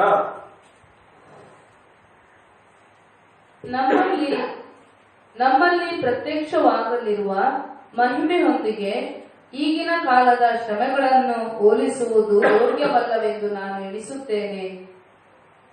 ಆಮೆನ್. ನಮ್ಮಲ್ಲಿ ಪ್ರತ್ಯಕ್ಷವಾಗಲಿರುವ ಮಹಿಮೆಯೊಂದಿಗೆ ಈಗಿನ ಕಾಲದ ಶ್ರಮೆಗಳನ್ನು ಹೋಲಿಸುವುದು ಯೋಗ್ಯವಲ್ಲವೆಂದು ನಾನು ಎಣಿಸುತ್ತೇನೆ. ಅಪೊಸ್ತಲನಾದ ಪೌಲನು ರೋಮಾಪುರದಲ್ಲಿದ್ದಂತಹ ವಿಶ್ವಾಸಿಗಳಿಗೆ ಬರೆದು ತಿಳಿಸುತ್ತಿರುವಂತಹ ವಾಕ್ಯ ಭಾಗವಿದು. ಆ ಕಾಲದಲ್ಲಿ ಇಂದಿಗೂ ಇಂದಿನವರೆಗೂ ಓದುತ್ತಿರುವ ಪ್ರತಿಯೊಬ್ಬರಿಗೂ, ಪ್ರತಿಯೊಬ್ಬ ಕ್ರೈಸ್ತನಿಗೂ ಈ ವಾಕ್ಯವು ಹೋಲುವಂತದ್ದಾಗಿದೆ. ಯಾಕೆಂದ್ರೆ ರಕ್ಷಣೆ ಹೊಂದಿರುವ ಪ್ರತಿಯೊಬ್ಬರಿಗೂ ಪ್ರತ್ಯಕ್ಷವಾಗಲಿರುವ ಮಹಿಮೆ ಒಂದು ಇದೆ. ಯಾರಿಗೆ? ಪಾಪದ ಬಂಧನದಿಂದ ಬಿಡಿಸಲ್ಪಟ್ಟವರಿಗೆ ಪ್ರತ್ಯಕ್ಷವಾಗಲಿಕ್ಕೆ ಒಂದು ಮಹಿಮೆ ಕಾಯ್ದಿರಿಸಲ್ಪಟ್ಟಿದೆ. ಆದ್ದರಿಂದ ಪರಿಶುದ್ಧ ಪೌಲನು ನಿಮಗೂ ನನಗೂ ಹೀಗೆ ಹೇಳುತ್ತಲಿದ್ದಾನೆ. ಪರಿಶುದ್ಧ ಪೌಲನ ಮೂಲಕವಾಗಿ ಪವಿತ್ರಾತ್ಮನೆ ತಿಳಿಸುತ್ತಲಿದ್ದಾನೆ, ನಮ್ಮಲ್ಲಿ ಪ್ರತ್ಯಕ್ಷವಾಗಲಿರುವ ಮಹಿಮೆಯೊಂದಿಗೆ ಈಗಿನ ಕಾಲದ ಶ್ರಮೆಗಳನ್ನು ಹೋಲಿಸಬಾರದು. ಈಗಿನ ಕಾಲದ ಶ್ರಮೆಗಳು ಕ್ರಿಸ್ತನೊಂದಿಗೆ ಬಾಧಿಸಲ್ಪಟ್ಟವರು, ಬಾಧೆಗೆ ಒಳಪಟ್ಟವರು, ಕ್ರಿಸ್ತನ ನಿಮಿತ್ತ, ಆತನ ಸುವಾರ್ತೆಯ ನಿಮಿತ್ತ. ಇವತ್ತು ಸುವಾರ್ತೆ ಎಂದು ಅನೇಕ ವಿಧವಾದ ಸುವಾರ್ತೆಗಳು ಹೇಳಲ್ಪಡುತ್ತದೆ. ಆದರೆ ಯೇಸು ಕ್ರಿಸ್ತನ ಸುವಾರ್ತೆ ಯಾವುದೆಂದರೆ, ಯೇಸು ಕ್ರಿಸ್ತನು ನಮ್ಮ ಪಾಪಗಳಿಗಾಗಿ ಕಲ್ವರಿ ಶಿಲುಬೆಯಲ್ಲಿ ಸತ್ತನು. ಅದು ಹೇಗೆ? ಬರೆಯಲ್ಪಟ್ಟಿರುವ ಪ್ರಕಾರ, ಬರಹದ ಪ್ರಕಾರ ಯೇಸು ಕ್ರಿಸ್ತನು ನಮ್ಮ ಪಾಪಗಳಿಗಾಗಿ ಸತ್ತನು, ಹೂಣಲ್ಪಟ್ಟನು. ಬರಹದ ಪ್ರಕಾರವೇ ಆತನು 3ನೇ ದಿವಸದಲ್ಲಿ ತಿರುಗೆದ್ದು ಬಂದನು. ಇದುವೇ ಸುವಾರ್ತೆ. ಇದು ಸುವಾರ್ತೆ. ಇದನ್ನು ಹೇಳುವುದರ ನಿಮಿತ್ತ ಅನೇಕರು ಹಿಂಸೆಗೂ ಬಾಧೆಗೂ ಒಳಪಡುತ್ತಾರೆ. ಈಗಿನ ಕಾಲದ ಶ್ರಮೆ, ಕಷ್ಟಗಳು, ಹಿಂಸೆಗಳು, ಸುಳ್ಳು ಸುಳ್ಳಾದ ದೂರುಗಳು ಜನಗಳಿಗೆ ನಾಲಿಗೆಯಲ್ಲಿ ಎಳೆದಿರೋದಿಲ್ಲ. ಬೇಕಾಬಿಟ್ಟಿಯಾಗಿ ಮಾತನಾಡುವಂತ ಮಾತುಗಾರಿಕೆಗಳು. ಕ್ರೈಸ್ತರು ಏನು ಮಾಡುತ್ತಾರೆ? ಕೆಲವರಲ್ಲಿ ಅದು ಇದೆ, ಹೆಸರು ಬದಲಾವಣೆ ಮಾಡುವ ವಿಷಯ, ಮತ ಬದಲಾವಣೆ ಮಾಡುವ ವಿಷಯ. ಆದರೆ ಯೇಸು ಕ್ರಿಸ್ತನು ಅದನ್ನೆಲ್ಲ ಹೇಳಲಿಲ್ಲ. ನನ್ನ ನಿಮಿತ್ತ ನನ್ನ ಸುವಾರ್ತೆ, ಯೇಸು ಕ್ರಿಸ್ತನ ಸುವಾರ್ತೆ ತಾನೇ ಏನು? ಯೇಸು ನಮ್ಮ ಪಾಪಗಳಿಗಾಗಿ ಶಿಲುಬೆಯಲ್ಲಿ ಸತ್ತ. ಆತನು ಹೂಣಲ್ಪಟ್ಟನು, ತಿರುಗಿ 3ನೇ ದಿವಸದಲ್ಲಿ ಎದ್ದು ಬಂದನು. ಆತನೇ ದೇವರು. ಆತನ ನಂಬಿಕೊಳ್ಳ್ರಿ. ನಿಮ್ಮ ಪಾಪಗಳನ್ನು ಬಿಟ್ಟು ಬಿಟ್ಟು ಯೇಸು ಕ್ರಿಸ್ತನ ಕಡೆಗೆ ತಿರುಗಿರಿ. ಮಾನಸಾಂತರ ಪಡ್ರಿ, ಮನಸ್ಸಿನಲ್ಲಿ ತಿರುಗಿಕೊಳ್ಳ್ರಿ. ಅದುವೇ ಸುವಾರ್ತೆ. ಇದರಲ್ಲಿ ಹೆಸರಿನಲ್ಲಿ ತಿರುಗಿಕೊಳ್ಳ್ರಿ, ಜಾತಿಯಲ್ಲಿ ತಿರುಗಿಕೊಳ್ಳ್ರಿ, ಧರ್ಮದಲ್ಲಿ ತಿರುಗಿಕೊಳ್ಳ್ರಿ ಇಲ್ರಿ. ಮನಸ್ಸಿನಲ್ಲಿ ತಿರುಗಿಕೊಳ್ಳ್ರಿ ಎಂದು ಯೇಸು ಕ್ರಿಸ್ತನು ಹೇಳಿದನು. ಮಾನಸಾಂತರ ಪಡ್ರಿ, ಪರಲೋಕ ರಾಜ್ಯವು ಸಮೀಪವಾಗಿದೆ ಎಂದು ಯೇಸು ಕ್ರಿಸ್ತನು ಆತನ ಬೋಧನೆಯ ಪ್ರಾರಂಭದಿಂದಲೂ ಕೊನೆಯವರೆಗೂ ತಿಳಿಸಿದ್ದ.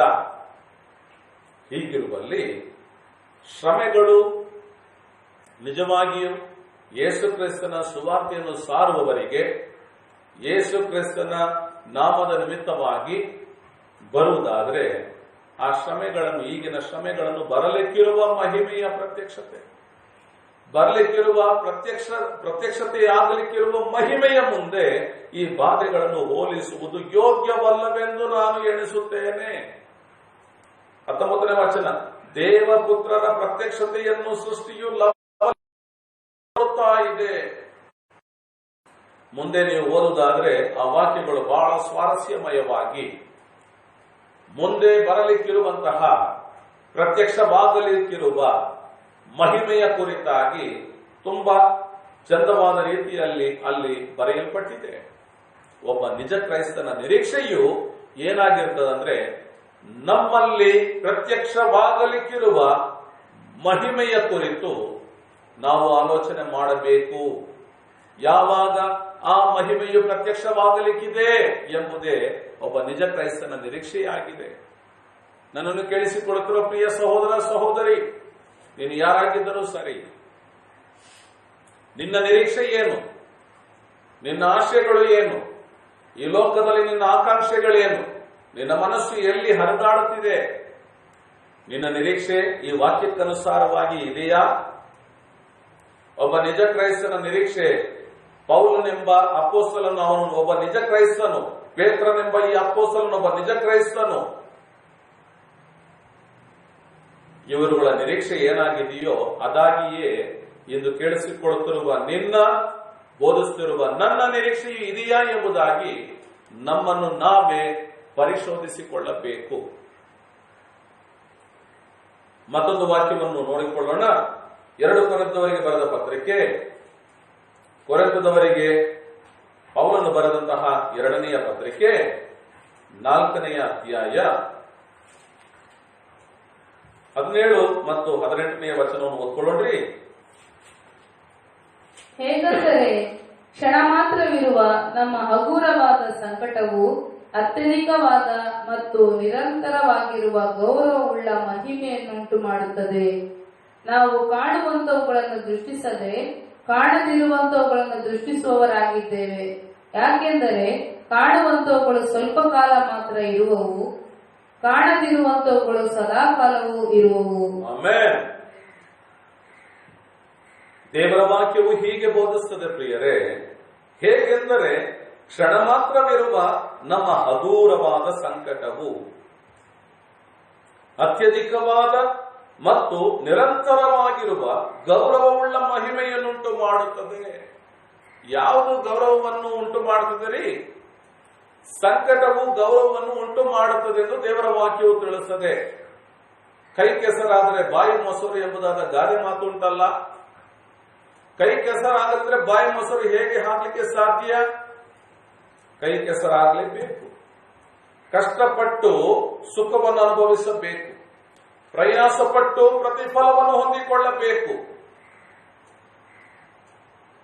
ಪ್ರಿಯ ಸಹೋದರ ಸಹೋದರಿ, ನೀನು ಎಷ್ಟು ವರ್ಷಗಳಿಂದ ಕ್ರೈಸ್ತನಾಗಿದ್ದಿ, ಕ್ರೈಸ್ತಳಾಗಿದ್ದಿ, ಅದು ಅಲ್ಲ ಪ್ರಶ್ನೆ. ನೀನು ದೇವರ ವಾಕ್ಯದ ಪ್ರಕಾರ ಎಷ್ಟರವರೆಗೆ ನೀನು ಬೆಳೆದಿದ್ದಿ, ನಿನ್ನ ಕ್ರಿಯೆಗಳು, ನಿನ್ನ ಮಾತುಗಾರಿಕೆಗಳು ವಾಕ್ಯಕ್ಕನುಸಾರವಾಗಿ ಎಷ್ಟು ಬೆಳೆದಿವೆ, ಅದು ಪ್ರಶ್ನೆಯಾಗಿದೆ. ಸರಿ, 30 ವರ್ಷದ ದೇವರ ಮಗು ನೀನು, 30 ವರ್ಷಗಳಿಂದ ನೀನು ದೇವರನ್ನು ಅಂಗೀಕಾರ ಮಾಡಿ ಎಷ್ಟು ಮಂದಿಗೆ ಈ ಯೇಸು ಕ್ರಿಸ್ತನನ್ನು ಬೋಧಿಸಿದ್ದಿ? ಎಷ್ಟು ಮಂದಿಗೆ ಸುವಾರ್ತೆ ಕೊಟ್ಟಿದ್ದಿ? ಕೆಲವರಿಗೆ, ಕ್ರೈಸ್ತರೆಂದು ಹೇಳುವವರಿಗೆ ಸುವಾರ್ತೆ ಅಂದ್ರೆ ಏನಂತ ಗೊತ್ತಿಲ್ಲ.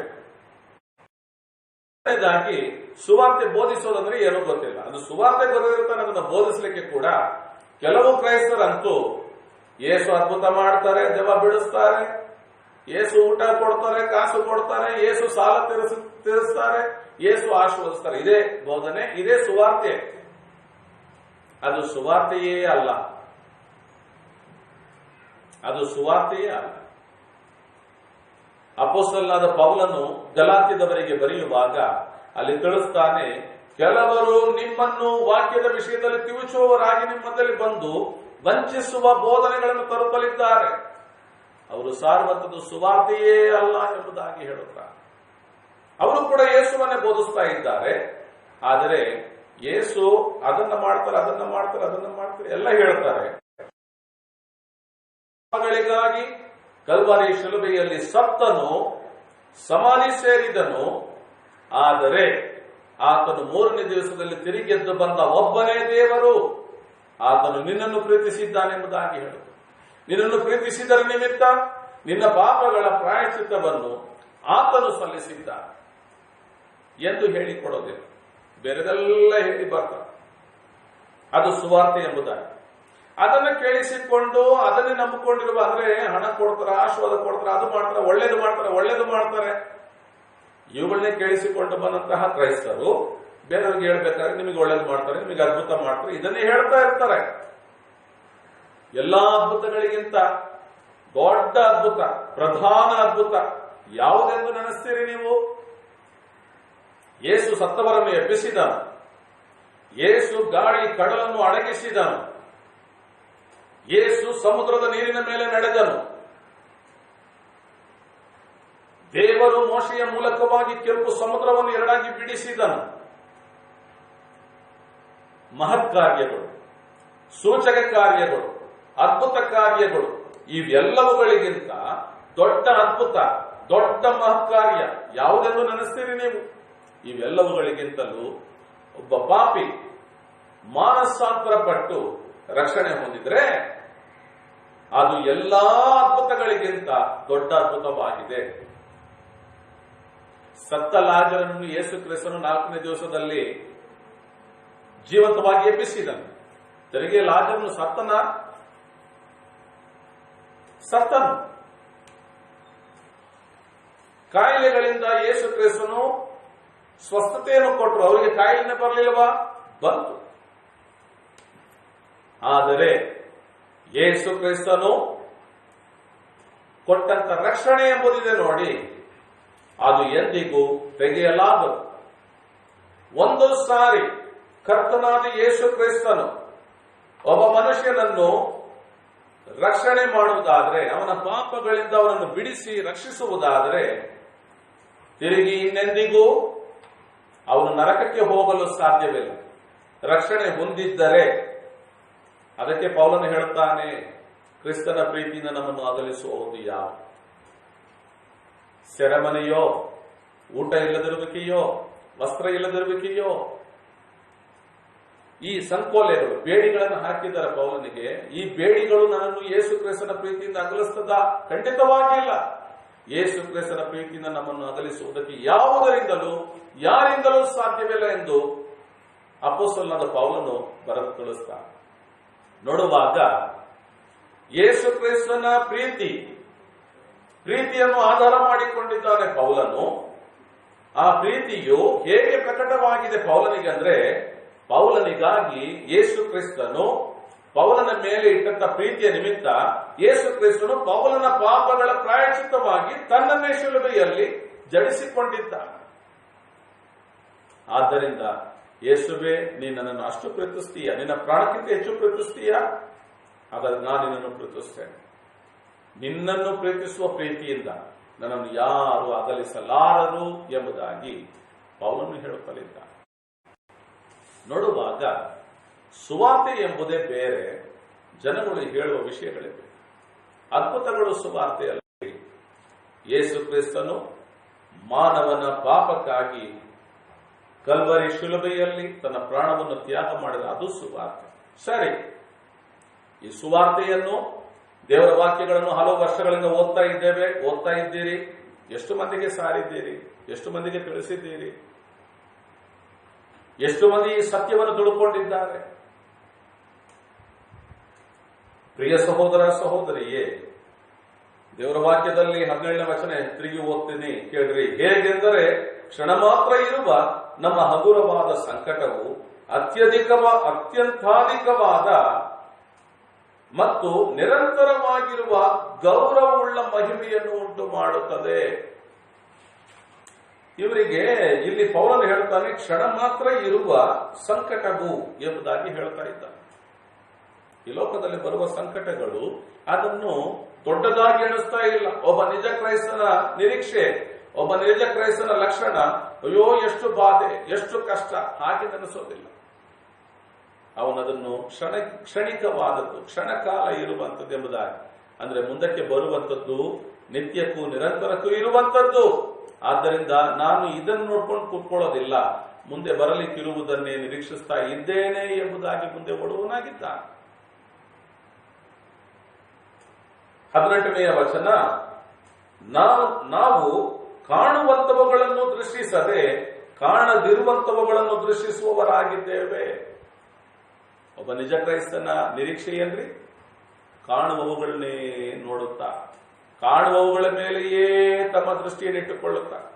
ಇಲ್ಲಿ ಏನ್ ಲೋಕದಲ್ಲಿದೆ, ಮನೆ, ಮಠ, ಹಣ, ಕಾಸು, ಗಾಡಿ, ಸ್ವತ್ತು, ಸುಖ ಏನಿದೆಯೋ ಇವುಗಳ ಮೇಲೆ ಕಣ್ಣಿಟ್ಟುಕೊಂಡು ಕೂತ್ಕೊಂಡಿರದೆ, ಇವುಗಳ ಮೇಲೆ ನಮ್ಮ ಮನಸ್ಸಿಟ್ಟುಕೊಂಡು ಕೂತ್ಕೊಂಡಿರದೆ ಕಾಣದವುಗಳನ್ನು ದೃಷ್ಟಿಸುವವರಾಗಿದ್ದೇವೆ. ಕಾಣದವುಗಳು ಯಾವುವು? 1000 ವರ್ಷ ಆಳ್ವಿಕೆ ಇನ್ನೂ ಕಾಣಲಿಲ್ಲ.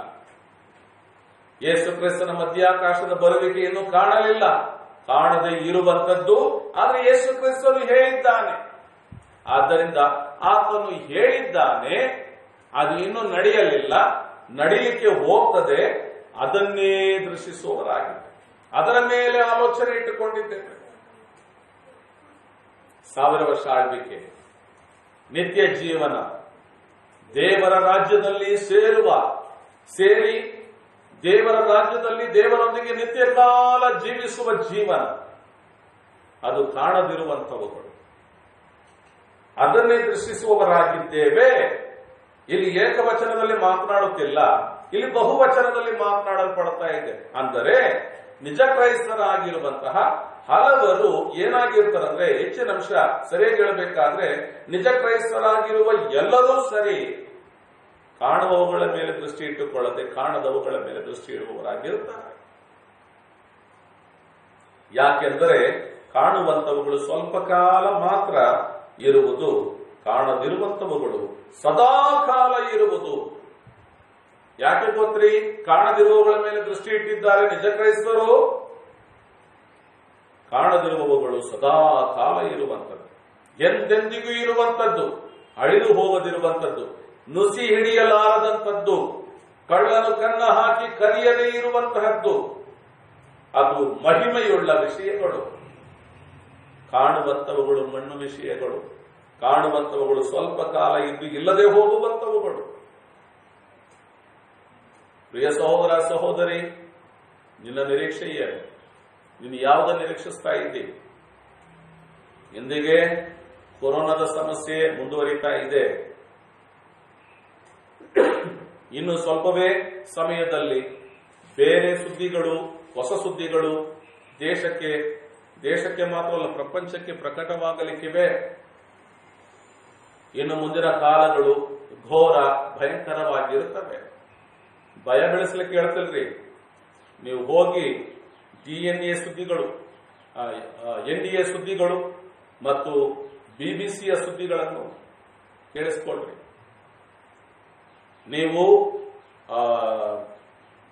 ನೀವು ದೇಶದ ಸುದ್ದಿಗಳನ್ನು ಮಾತ್ರವಲ್ಲದೆ ಪ್ರಪಂಚದ ಸುದ್ದಿಗಳ ಕಡೆಗೆ ನಿಮ್ಮ ಕಿವಿಗೊಟ್ಟು ನೋಡ್ರಿ. ಅನೇಕ ಭಯಂಕರ ವಿಚಾರಗಳು ಪ್ರಪಂಚದಲ್ಲಿ ನಡೆಯುತ್ತಾ ಇವೆ, ಮುಂದಕ್ಕೆ ನಡೆಯುತ್ತವೆ. ಯಾಕೆ ಇವುಗಳನ್ನು ನಡೆಯುವಾಗ ದೇವರು ಸುಮ್ಮನಿದ್ದ? ದೇವರು ಇರುವುದಾದ್ರೆ ಇಷ್ಟು ಲಕ್ಷ ಜನಗಳು ಸಾಯ್ತಿದ್ರು, ಯಾಕೆ ಸುಮ್ಮನಿದ್ದ? ಪ್ರಾರ್ಥನೆಗಳು ನಡೆಯುತ್ತಾ ಇದ್ರು, ದೇವರು ಯಾಕೆ ಸುಮ್ಮನಿದ್ದಾರೆ? ಅಂದರೆ ದೇವರು ಈ ಲೋಕದಲ್ಲಿ ಮಾನವರು ಮಾಡಿದಂತಹ ಪಾಪಗಳ ಅಪರಿಮಿತವಾದಂತಹ ಪರಿಸ್ಥಿತಿಗೆ ಹೋದದ್ದರಿಂದ ದೇವರು ಸುಮ್ಮನಾಗಿದ್ದ. ಒಂದು ವೇಳೆ ದೇವರು ತಡೆದಿದ್ದಾದ್ರೆ ಈ ಕೊರೋನಾ ಒಂದು ವಿಷಯವೇ ಅಲ್ಲ. ಕರ್ತನಾದ ಯೇಸು ಕ್ರಿಸ್ತನು ಗಾಳಿಯನ್ನು, ಕಡಲನ್ನು ಅಡಗಿಸಿದಾತನು.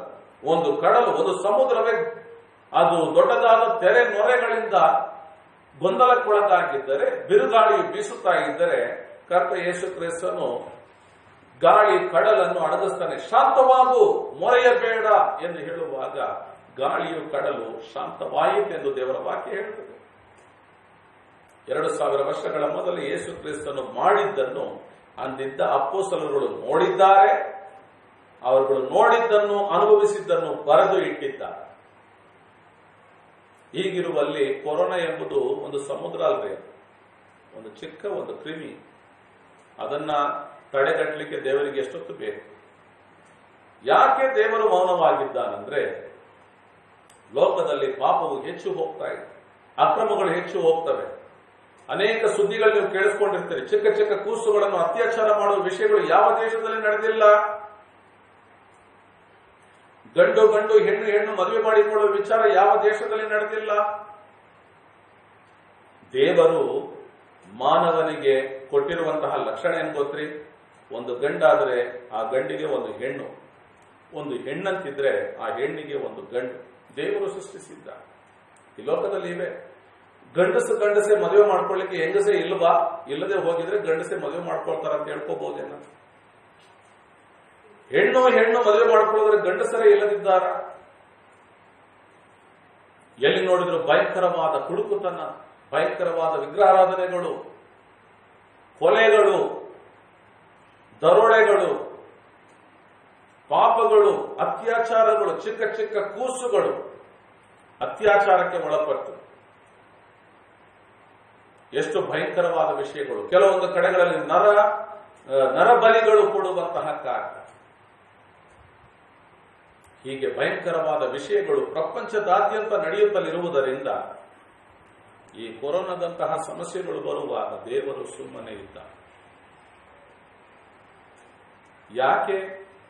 ಜನಗಳು ತಿದ್ದಿಕೊಳ್ಳಲಿ, ಜನಗಳು ತಮ್ಮ ಪಾಪಗಳನ್ನು ಬಿಟ್ಟು ತಿರುಗಿಕೊಳ್ಳಲಿ. ಆ ಕಡೆಗೆ ಹೋದ್ರೆ ಮರಣ ಭಯ ಇದೆ, ಹಾಗಾದ್ರೆ ಈ ಕಡೆಗೆ ತಿರುಗಿಕೊಡ್ರಿ, ಜೀವ ಸ್ವರೂಪನಾದ ನಾನಿದ್ದೇನೆ, ನನ್ನ ಕಡೆಗೆ ತಿರುಗಿಕೊಡ್ರಿ ಎಂಬುದಕ್ಕಾಗಿ, ಅಂದ್ರೆ ಈ ಕರ್ತನಾದ ಯೇಸು ಕ್ರಿಸ್ತನ ಕಡೆಗೆ ತಿರುಗಿಕೊಳ್ಳುವುದಕ್ಕೆ ದೇವರು ಅವಕಾಶ ಕೊಟ್ಟಿದ್ದಾರೆ. ಇನ್ನು ಕಾಲ ಬಹಳ ಇಲ್ಲ ಪ್ರಿಯರೇ, ಇನ್ನು ಬಹಳ ಕಾಲ ಈ ಲೋಕದಲ್ಲಿ ಶಾಂತಿ, ಸಮಾಧಾನ, ಸೌಹಾರ್ದತೆಗಳು ಇರಲಾರವು. ಮುಂದಕ್ಕೆ ಚಿತ್ರ ವಿಚಿತ್ರವಾದ ವಿಷಯಗಳು, ಸುದ್ದಿಗಳು ನಿಮ್ಮ ಕಿವಿಗಳಿಗೆ ಬೀಳುವಂತವುಗಳಾಗಿರ್ತವೆ. ಮುಂದಕ್ಕಂದ್ರೆ ಇನ್ನೂ 10 ವರ್ಷ ಬಿಟ್ಟು ಇಲ್ರಿ, ಕೆಲವು ತಿಂಗಳುಗಳಲ್ಲಿ, ಕೆಲವು ವಾರಗಳಲ್ಲಿಯೇ ನಿಮ್ಮ ಕಿವಿಗಳಲ್ಲಿ ಚಿತ್ರ ವಿಚಿತ್ರವಾದ ವಿಷಯಗಳು, ಸುದ್ದಿಗೋಷ್ಠಿಗಳು ಪ್ರಕಟವಾಗಲಿಕ್ಕಿವೆ. ಭಯ ಬೆಳೆಸಲಿಕ್ಕಲ್ರಿ, ಮುಂದಕ್ಕೆ ನೋಡ್ರಿ. ಇದು ಭವಿಷ್ಯತ್ತು ನುಡಿಯುವ ಪ್ರವಾದಿ ನಾನಲ್ಲ. ದೇವರ ವಾಕ್ಯವು ನಮ್ಮನ್ನು ಎಚ್ಚರಿಸುವಾಗ ನಾವು ಎಚ್ಚೆತ್ತುಕೊಳ್ಳದೆ ಹೋಗುವುದಾದ್ರೆ ಮುಂದೆ ಬರಲಿಕ್ಕಿರುವ ಕಠಿಣ ಕಾಲಕ್ಕೆ ಒಳಪಡುವರಾಗಿರ್ತೇವೆ.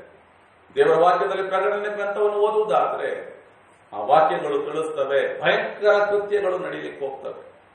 ಮುಂದಕ್ಕೆ ದೇಶದಲ್ಲಿ ಬರಗಾಲದ ಪರಿಸ್ಥಿತಿ, ಕೊರೋನಾದ ನಂತರದಲ್ಲಿ ಬರಗಾಲ ಪ್ರಾರಂಭವಾಗಲಿಕ್ಕಿದೆ. ಮಿಡತೆಗಳ ರಾಶಿಗಳು ದೇಶದ ಕಡೆಗೆ ಸಂಚರಿಸ್ತಾ ಇವೆ. ಸುದ್ದಿಗಳು ಬರ್ತವೆ ನೋಡಿ ಇನ್ನು ಸ್ವಲ್ಪ ದಿವಸಗಳಲ್ಲಿ. ಕೆಲವಾರು ಸುದ್ದಿಗೋಷ್ಠಿಗಳು ತಿಳಿಸ್ತಲಿವೆ. ಅವುಗಳು ಏನ್ ಮಾಡ್ತವೆ? ಸಾಮಾನ್ಯವಾಗಿ ವಿಜ್ಞಾನಿಗಳು ಹೇಳುತ್ತಾರೆ, ಮಿಡತೆಗಳು ಬರುವುದಾದ್ರೆ ಒಂದೇ ಜಾತಿಯ ಮಿಡತೆಗಳು ಬರ್ತವಂತೆ. ಆದ್ರೆ ಈಗ ಬರುತ್ತಿರುವಂತ ಗಂಡು ಹೆಣ್ಣು ಮಿಡತೆಗಳು ಎಲ್ಲ ಒಟ್ಟಿಗೆ ರಾಶಿ ರಾಶಿ ಬರುತ್ತವೆ ಅಂತ ಭಾರತ ದೇಶದೆಡೆಗೆ. ಅವುಗಳ ಗುಣಲಕ್ಷಣ ಏನ್ರಿ? ಮಿಡತೆಗಳು ಯಾವಾಗಲೂ ದವಸ ಧಾನ್ಯಗಳನ್ನು, ಹೊಲ ಗದ್ದೆಗಳಲ್ಲಿರುವಂತಹ ಎಲ್ಲಾ ಗಿಡ ಮರಗಳನ್ನು, ದವಸ ಧಾನ್ಯಗಳನ್ನು ತಿಂದು ಹಾಕುವ ಕೆಲಸ ಅವುಗಳು, ಹಾಳು ಮಾಡುವ ಕೆಲಸ. ಸರಿ, ಹೆಣ್ಣು ಗಂಡು ಮಿಡತೆಗಳು ಒಟ್ಟೊಟ್ಟಾಗಿ ರಾಶಿ ರಾಶಿ ಬರುವುದಾದ್ರೆ ಅದು ಯಾಕೆ? ಅವು ವಂಶವನ್ನು ಅಭಿವೃದ್ಧಿ ಕೂಡ ಪಡಿಸ್ತವೆ. ದವಸ ಧಾನ್ಯಗಳು ಬೆಳವಣಿಗೆ ಆಗಿಲ್ಲ ಅಂದ್ರೆ, ಬೆಳೆ ಇಲ್ಲ ಅಂತ ಹೇಳಿದ್ರೆ ದೇಶದಲ್ಲಿ ಬರಗಾಲ ಬರಲಿಕ್ಕಿದೆ. ಘೋರವಾದ ವಿಷಯ ಪ್ರಪಂಚದಾದ್ಯಂತ ನಡೆಯುತ್ತಲಿವೆ ಪ್ರಿಯರೇ.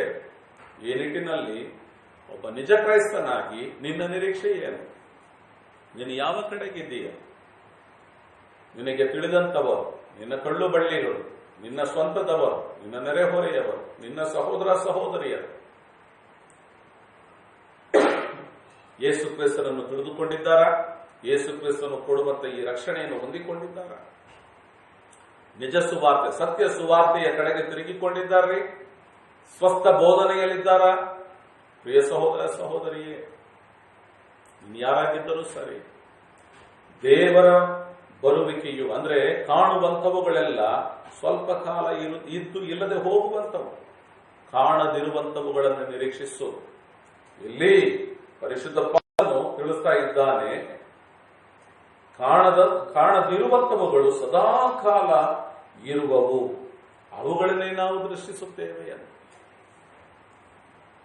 ಒಬ್ಬ ನಿಜ ಕ್ರೈಸ್ತನಾಗಿ ದೇವರ ವಾಕ್ಯದಲ್ಲಿ ಬರೆಯಲ್ಪಟ್ಟ ಪ್ರಕಾರ ಕಾಣದೇ ಇರುವ, ಅಂದರೆ ಬರಲಿಕ್ಕಿರುವ, ನಮ್ಮಲ್ಲಿ ಪ್ರತ್ಯಕ್ಷವಾಗಲಿಕ್ಕಿರುವ ಮಹಿಮೆಯನ್ನು ದೃಷ್ಟಿಸುತ್ತಾ 1000 ವರ್ಷ ಆಳ್ವಿಕೆ ಎಂಬ ಮುಂದೆ ಬರಲಿಕ್ಕಿರುವಂತಹ ದೇವರ ಸಾಮ್ರಾಜ್ಯವನ್ನು ನಿರೀಕ್ಷಿಸುತ್ತಾ, ಅದರ ನಂತರದಲ್ಲಿ ಬರುವಂತಹ ನಿತ್ಯ ಜೀವನವನ್ನು ನಿರೀಕ್ಷಿಸುತ್ತಾ ಈ ಲೋಕದಲ್ಲಿ ನಮ್ಮ ಪ್ರಯಾಣಗಳನ್ನು ಮುಂದುವರಿಸೋಣ ಪ್ರಿಯರೇ. 4 ದಿವಸ ಬದುಕಿದ್ರು ದೇವರ ಚಿತ್ತಕ್ಕನುಸಾರವಾಗಿ ದೇವರಿಗೆ ಮೆಚ್ಚುಗೆಯಾಗಿ ಜೀವಿಸೋಣ. ಬಾಧೆಗಳು ಬರುವುದಾದರೂ ನೀವು ಧನ್ಯರು ಎಂಬುದಾಗಿ ದೇವರ ವಾಕ್ಯ ಹೇಳುತ್ತೆ. ನೀನು ಧನ್ಯಳು ಆಗಬೇಕಾದರೆ ಯೇಸು ಕ್ರಿಸ್ತನ, ಆತನ ಸುವಾರ್ತೆಯ ವಿಷಯದಲ್ಲಿ ಯಾವಾಗಲೂ ಮುಂದುವರಿಯುವವರಾಗಿರುವ. ದೇವರು ನಿಮ್ಮನ್ನು ಆಶೀರ್ವದಿಸಲಿ. ಈವರೆಗೆ ವಾಕ್ಯಗಳನ್ನು ಕೇಳಿಸಿಕೊಂಡ ಪ್ರತಿಯೊಬ್ಬೊಬ್ಬರ ಆಶೀರ್ವಾದಕ್ಕಾಗಿಯೂ ಅವರವರ ಕುಟುಂಬಗಳ ಆಶೀರ್ವಾದಕ್ಕಾಗಿಯೂ ನಾವು ಪ್ರಾರ್ಥನೆ ಮಾಡಿಕೊಳ್ಳೋಣ. ನಮ್ಮನ್ನು ಅತಿ ಹೆಚ್ಚಾಗಿ ಪ್ರೀತಿ ಮಾಡಿದ ನಮ್ಮ ಪರಲೋಕದ ಪರಿಶುದ್ಧ ತಂದೆಯಾದ ದೇವರೇ, ನಮ್ಮ ಕರ್ತನಾದ ಯೇಸು ಕ್ರಿಸ್ತನ ನಾಮದಲ್ಲಿ ನಾವು ವಂದಿಸ್ತೇವೆ ತಂದೆಯೇ. ಬೆಳಗಿನಿಂದ ಈ ಮಧ್ಯಾಹ್ನದವರೆಗೂ ವಾಕ್ಯಗಳನ್ನ ನಾವು ಧ್ಯಾನ ಮಾಡಿದೆವು. ಹೌದು ಕರ್ತನೆ, ಕರ್ತನಾದ ಯೇಸು ಕ್ರಿಸ್ತನ ನಿಮಿತ್ತವಾಗಿಯೂ, ಕರ್ತನಾದ ಯೇಸು ಕ್ರಿಸ್ತನ ಸುವಾರ್ತೆಯ ನಿಮಿತ್ತವಾಗಿಯೂ ಹಿಂಸೆಗೊಳಗಾಗುವವರು ಧನ್ಯರು ಎಂಬುದಾದ ವಾಕ್ಯೋಪದೇಶವನ್ನು ನಾವು ಧ್ಯಾನಿಸಿದೆವು. ನಿಜವಾಗಿಯೂ ನೀವು ನಮಗೆ ಕೊಟ್ಟಿರುವ ಧನ್ಯತೆಗಾಗಿ ನಿಮಗೆ ಸ್ತೋತ್ರಗಳು. ನಮಗೆ ಬಂದ ಬಾಧೆಗಳು, ಹಿಂಸೆಗಳು, ಅವಮಾನಗಳು, ಸುಳ್ಳಾಗಿ ನಮ್ಮ ಮೇಲೆ ಬರುವಂತ ದೂರುಗಳು, ಬಂದಿರುವಂತ ದೂರುಗಳನ್ನು ನಾವು ನೆನಪು ಮಾಡಿಕೊಳ್ಳುತ್ತಲಿದ್ದೇವೆ. ನಿಮ್ಮ ನಿಮಿತ್ತವಾಗಿಯೇ ನಮಗೆ ಇವುಗಳೆಲ್ಲ ಬಂದಿವೆ ಎಂಬುದನ್ನು ತಿಳಿದುಕೊಳ್ಳುವಾಗ ನಿಜವಾಗಿಯೂ ನಾವು ಸಂತೋಷವುಳ್ಳವರಾಗಿದ್ದೇವೆ. ಈ ಮೊದಲೇ ಹೋದಂತ ಪ್ರವಾದಿಗಳಿಗೂ ಬೋಧಕರಿಗಳಿಗೂ ಹಾಗೆ ಮಾಡಿದೆ ಈ ಲೋಕ. ನಮ್ಮ ಕರ್ತನಾದ ಯೇಸುವೆ, ನೀವು ಈ ಲೋಕದಲ್ಲಿ ಬಂದಾಗ ನಿನಗೂ ಈ ಲೋಕ ಹಾಗೆ ಮಾಡಿತಲ್ಲ ಕರ್ತನೆ. ಇಂದು ನಿಮ್ಮನ್ನು ಹಿಂಬಾಲಿಸುತ್ತಾ ಇರುವ, ನಿಜವಾಗಿಯೂ ನಿಮ್ಮನ್ನೇ ಹಿಂಬಾಲಿಸುವವರಿಗೆ ಕೂಡ ಇದೇ ರೀತಿಯಾದ ಹಿಂಸೆಗಳು ಬರುತ್ತವೆ ಎಂಬುದಾಗಿ ನೀವು ಮೊದಲೇ ಮುಂತಿಳಿಸಿದ್ದೀರಿ ಕರ್ತನೆ. ನೀವು ತಿಳಿಸಿದ ಪ್ರಕಾರದಲ್ಲಿ ಇಂದು ನಡೆಯುತ್ತಲಿವೆ. ಈ ಸಮಯದಲ್ಲಿ ಕರ್ತನೆ, ವಾಕ್ಯವನ್ನು ಕೇಳಿಸಿಕೊಂಡ ಪ್ರತಿಯೊಬ್ಬೊಬ್ಬರನ್ನು ನಿಮ್ಮ ಹತೋಟಿಗೆ ತೆಗೆದುಕೊಂಡ್ರಿ. ರಕ್ಷಣೆ ಹೊಂದದೇ ಇರುವವರು ವಾಕ್ಯಗಳನ್ನು ಕೇಳಿಸಿಕೊಂಡದ್ದ ಅವರ ಮನೋನೇತ್ರಗಳನ್ನ ತೆರೆಯ ಮಾಡಿ ಮಾನಸಾಂತರಕ್ಕೆ ಒಳಪಡಿಸರಿ ಕರ್ತನೆ. ಸತ್ಯ ದೇವರು ನಿತ್ಯನಾದ ತಂದೆಯಾಗಿರುವ ನಮ್ಮ ಕರ್ತನಾದ ಯೇಸು ಕ್ರಿಸ್ತನನ್ನು ತಿಳಿದುಕೊಳ್ಳಿಕ್ಕಾಗುವ ಹಾಗೆ ನೀವು ಸಹಾಯ ಮಾಡ್ರಿ ಪವಿತ್ರಾತ್ಮನೇ. ಕರ್ತನೆ, ನಾವು ಈ ಕೊರೋನಾ ಕಾಯಿಲೆಗಳಲ್ಲಿ ಬಾಧಿಸಲ್ಪಟ್ಟ ಜನಗಳಿಗಾಗಿ ಪ್ರಾರ್ಥಿಸುತ್ತೇವೆ. ಯಾರೆಲ್ಲ ಆ ರೀತಿಯಾಗಿ ಬಾಧಿಸಲ್ಪಟ್ಟು ಕೊನೆಯುಸಿರಿನ ಸಮಯದಲ್ಲಿ ಗೊಂದಲಕ್ಕೊಳಗಾಗಿ ಅಯ್ಯೋ ಜೀವ ಹೋಗುತ್ತದಲ್ಲ ಎಂಬುದಾಗಿ ಬಳಲುತ್ತಲಿದ್ದಾರೆ, ಅಂತವರಿಗೆ ನೀವು ಕನಿಕರಿಸುವರಿ ಕರ್ತನೆ, ಅಂತವರಿಗೆ ದಯ ತೋರಿಸುವರಿ ಕರ್ತನೆ, ಅಂತವರಿಗೆ ಹೇಗಾದರೂ ಒಂದು ಉಪಶಮನವನ್ನು, ನಿಮ್ಮನ್ನು ತಿಳಿದುಕೊಳ್ಳುವ ಒಂದು ತಿಳುವಳಿಕೆಯ ಅವಕಾಶವನ್ನು ಅವರಿಗೆ ಒದಗಿಸಿಕೊಡ್ರಿ ಕರ್ತನೆ. ಅವರು ನಿಮ್ಮನ್ನು ತಿಳಿದುಕೊಳ್ಳದೆ ಮರಣವನ್ನಪ್ಪುವುದಾದರೆ ಅವರು ನಿತ್ಯ ಕಾಲ ಬೆಂಕಿ ಗಂಧಕಗಳು ಇರುವ ಕೆರೆಯಲ್ಲಿ ಬೀಳುವವರಾಗಿದ್ದಾರೆ. ನನ್ನ ದೇಶದ ಜನತೆಯು ಹಾಗೆ ನರಕದ ಉಪಾಧಿಗೆ ಹೋಗದ ಹಾಗೆ ನೀವು ತಿಳಿದುಕೊಳ್ಳುವ ಅವಕಾಶವನ್ನು ಏರ್ಪಡಿಸುತ್ತೀರಿ. ತಿಳಿದುಕೊಳ್ಳುವುದಕ್ಕೆ ಬೇಕಾಗುವಂತ ಕಾರ್ಯವನ್ನು ನೀವು ಸಾಧಿಸಿರಲು ನಿಮ್ಮಲ್ಲಿ ಬೇಡಿಕೊಳ್ಳುತ್ತೇವೆ ಕರ್ತನೆ. ಕೊರೋನಾದಲ್ಲಿ ಬಾಧಿತರಾಗಿರುವಂತಹ ಸದಸ್ಯರುಗಳನ್ನು ಆಸ್ಪತ್ರೆಗಳಲ್ಲಿಯೋ ಕ್ವಾರಂಟೈನ್ಗಳಲ್ಲಿಯೋ ಬಿಟ್ಟಿರುವಂತಹ ಅವರುಗಳ ಕುಟುಂಬಗಳವರಿಗೆ ಸಮಾಧಾನವಿರದೆ ಬಾಧಿಸಲ್ಪಡುತ್ತಲಿರುತ್ತಾರೆ. ಊಟ ಮಾಡಲಿಕ್ಕಾಗುತ್ತಿಲ್ಲ, ನಿದ್ರಿಸಲಿಕ್ಕಾಗುತ್ತಿಲ್ಲ. ಬೇಡನೆಯು ಸಂಕಟವು ನಮಗೆ ಹೆಚ್ಚೆಚ್ಚಾಗುತ್ತಿದೆಯಲ್ಲ ಎಂಬುದಾಗಿ ಬಾಧೆ ಪಡುತ್ತಿರುವ ಕುಟುಂಬಗಳನ್ನು ನೀವು ಸಂತೈಸರಿ ಕರ್ತನೆ. ಅವರುಗಳು ಕೂಡ ನಿನ್ನನ್ನು ಕಂಡುಕೊಳ್ಳಲಿಕ್ಕಾಗುವ ಹಾಗೆಯೂ ನಿನ್ನ ಬಳಿಯಲ್ಲಿ ಪ್ರಾರ್ಥಿಸಿ ಅವರಿಗೆ ಬೇಕಾಗುವ ಉಪಶಮನವನ್ನು, ಮಾತ್ರವಲ್ಲದೆ ಕಾಯಿಲೆಗಳಲ್ಲಿ ಬಳಲುತ್ತಾ ಇರುವಂತವರಿಗೆ ಬೇಕಾಗುವಂತಹ ಉಪಶಮನಕ್ಕಾಗಿಯೂ ಬೇಡಲಿಕ್ಕಾಗುವಂತ ಸಹಾಯ ಮಾಡಲಿಕ್ಕಾಗ್ತದೆ ಅಪ್ಪ.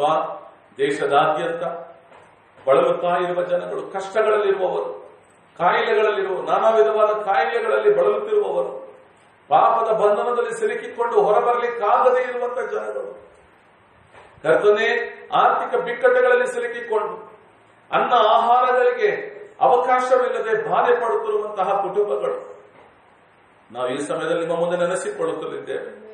ಅವರಿಗೆ ನೀವು ಸಹಾಯ ಮಾಡಿ, ಅವರಿಗೆ ನೀವು ಸಹಾಯ ಮಾಡಿ ಕರ್ತನೆ. ಭೂಮಿ ಆಕಾಶ ಸೃಷ್ಟಿ ಮಾಡಿದ ದೇವರೇ, ನಿಮ್ಮ ಸಹಾಯ ನಮ್ಮ ದೇಶಕ್ಕೆ ಬೇಕು ಕರ್ತನೆ. ನಮ್ಮ ದೇಶದ ಜನತೆಗೆ ನಿಮ್ಮ ಸಹಾಯ ಬೇಕು ಕರ್ತನೆ. ನಮ್ಮ ದೇಶದ ಜನತೆಯು ನಾಶನಕ್ಕೆ ಹೋಗಬಾರದು. ನಮ್ಮ ದೇಶವು ರಕ್ಷಣೆ ಹೊಂದಿಕೊಂಡು ಸ್ವರ್ಗ ಸಾಮ್ರಾಜ್ಯಕ್ಕೆ ಪ್ರವೇಶಿಸಲಿಕ್ಕೆ ಯೋಗ್ಯತೆಯನ್ನು ಹೊಂದಿಕೊಳ್ಳಬೇಕು ಕರ್ತನೆ.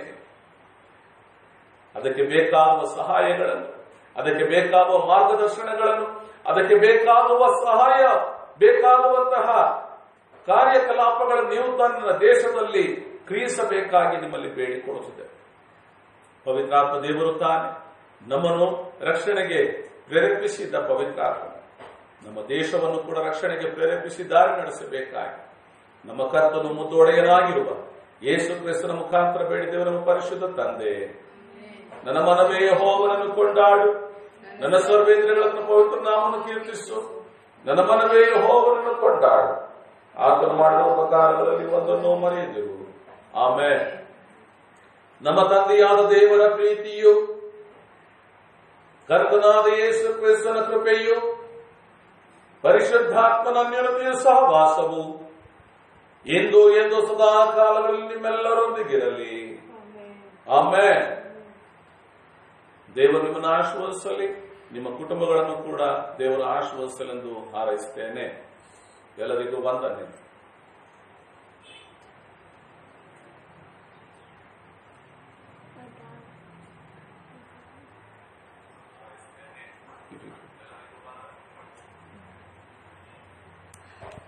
ಬರುತ್ತೆ.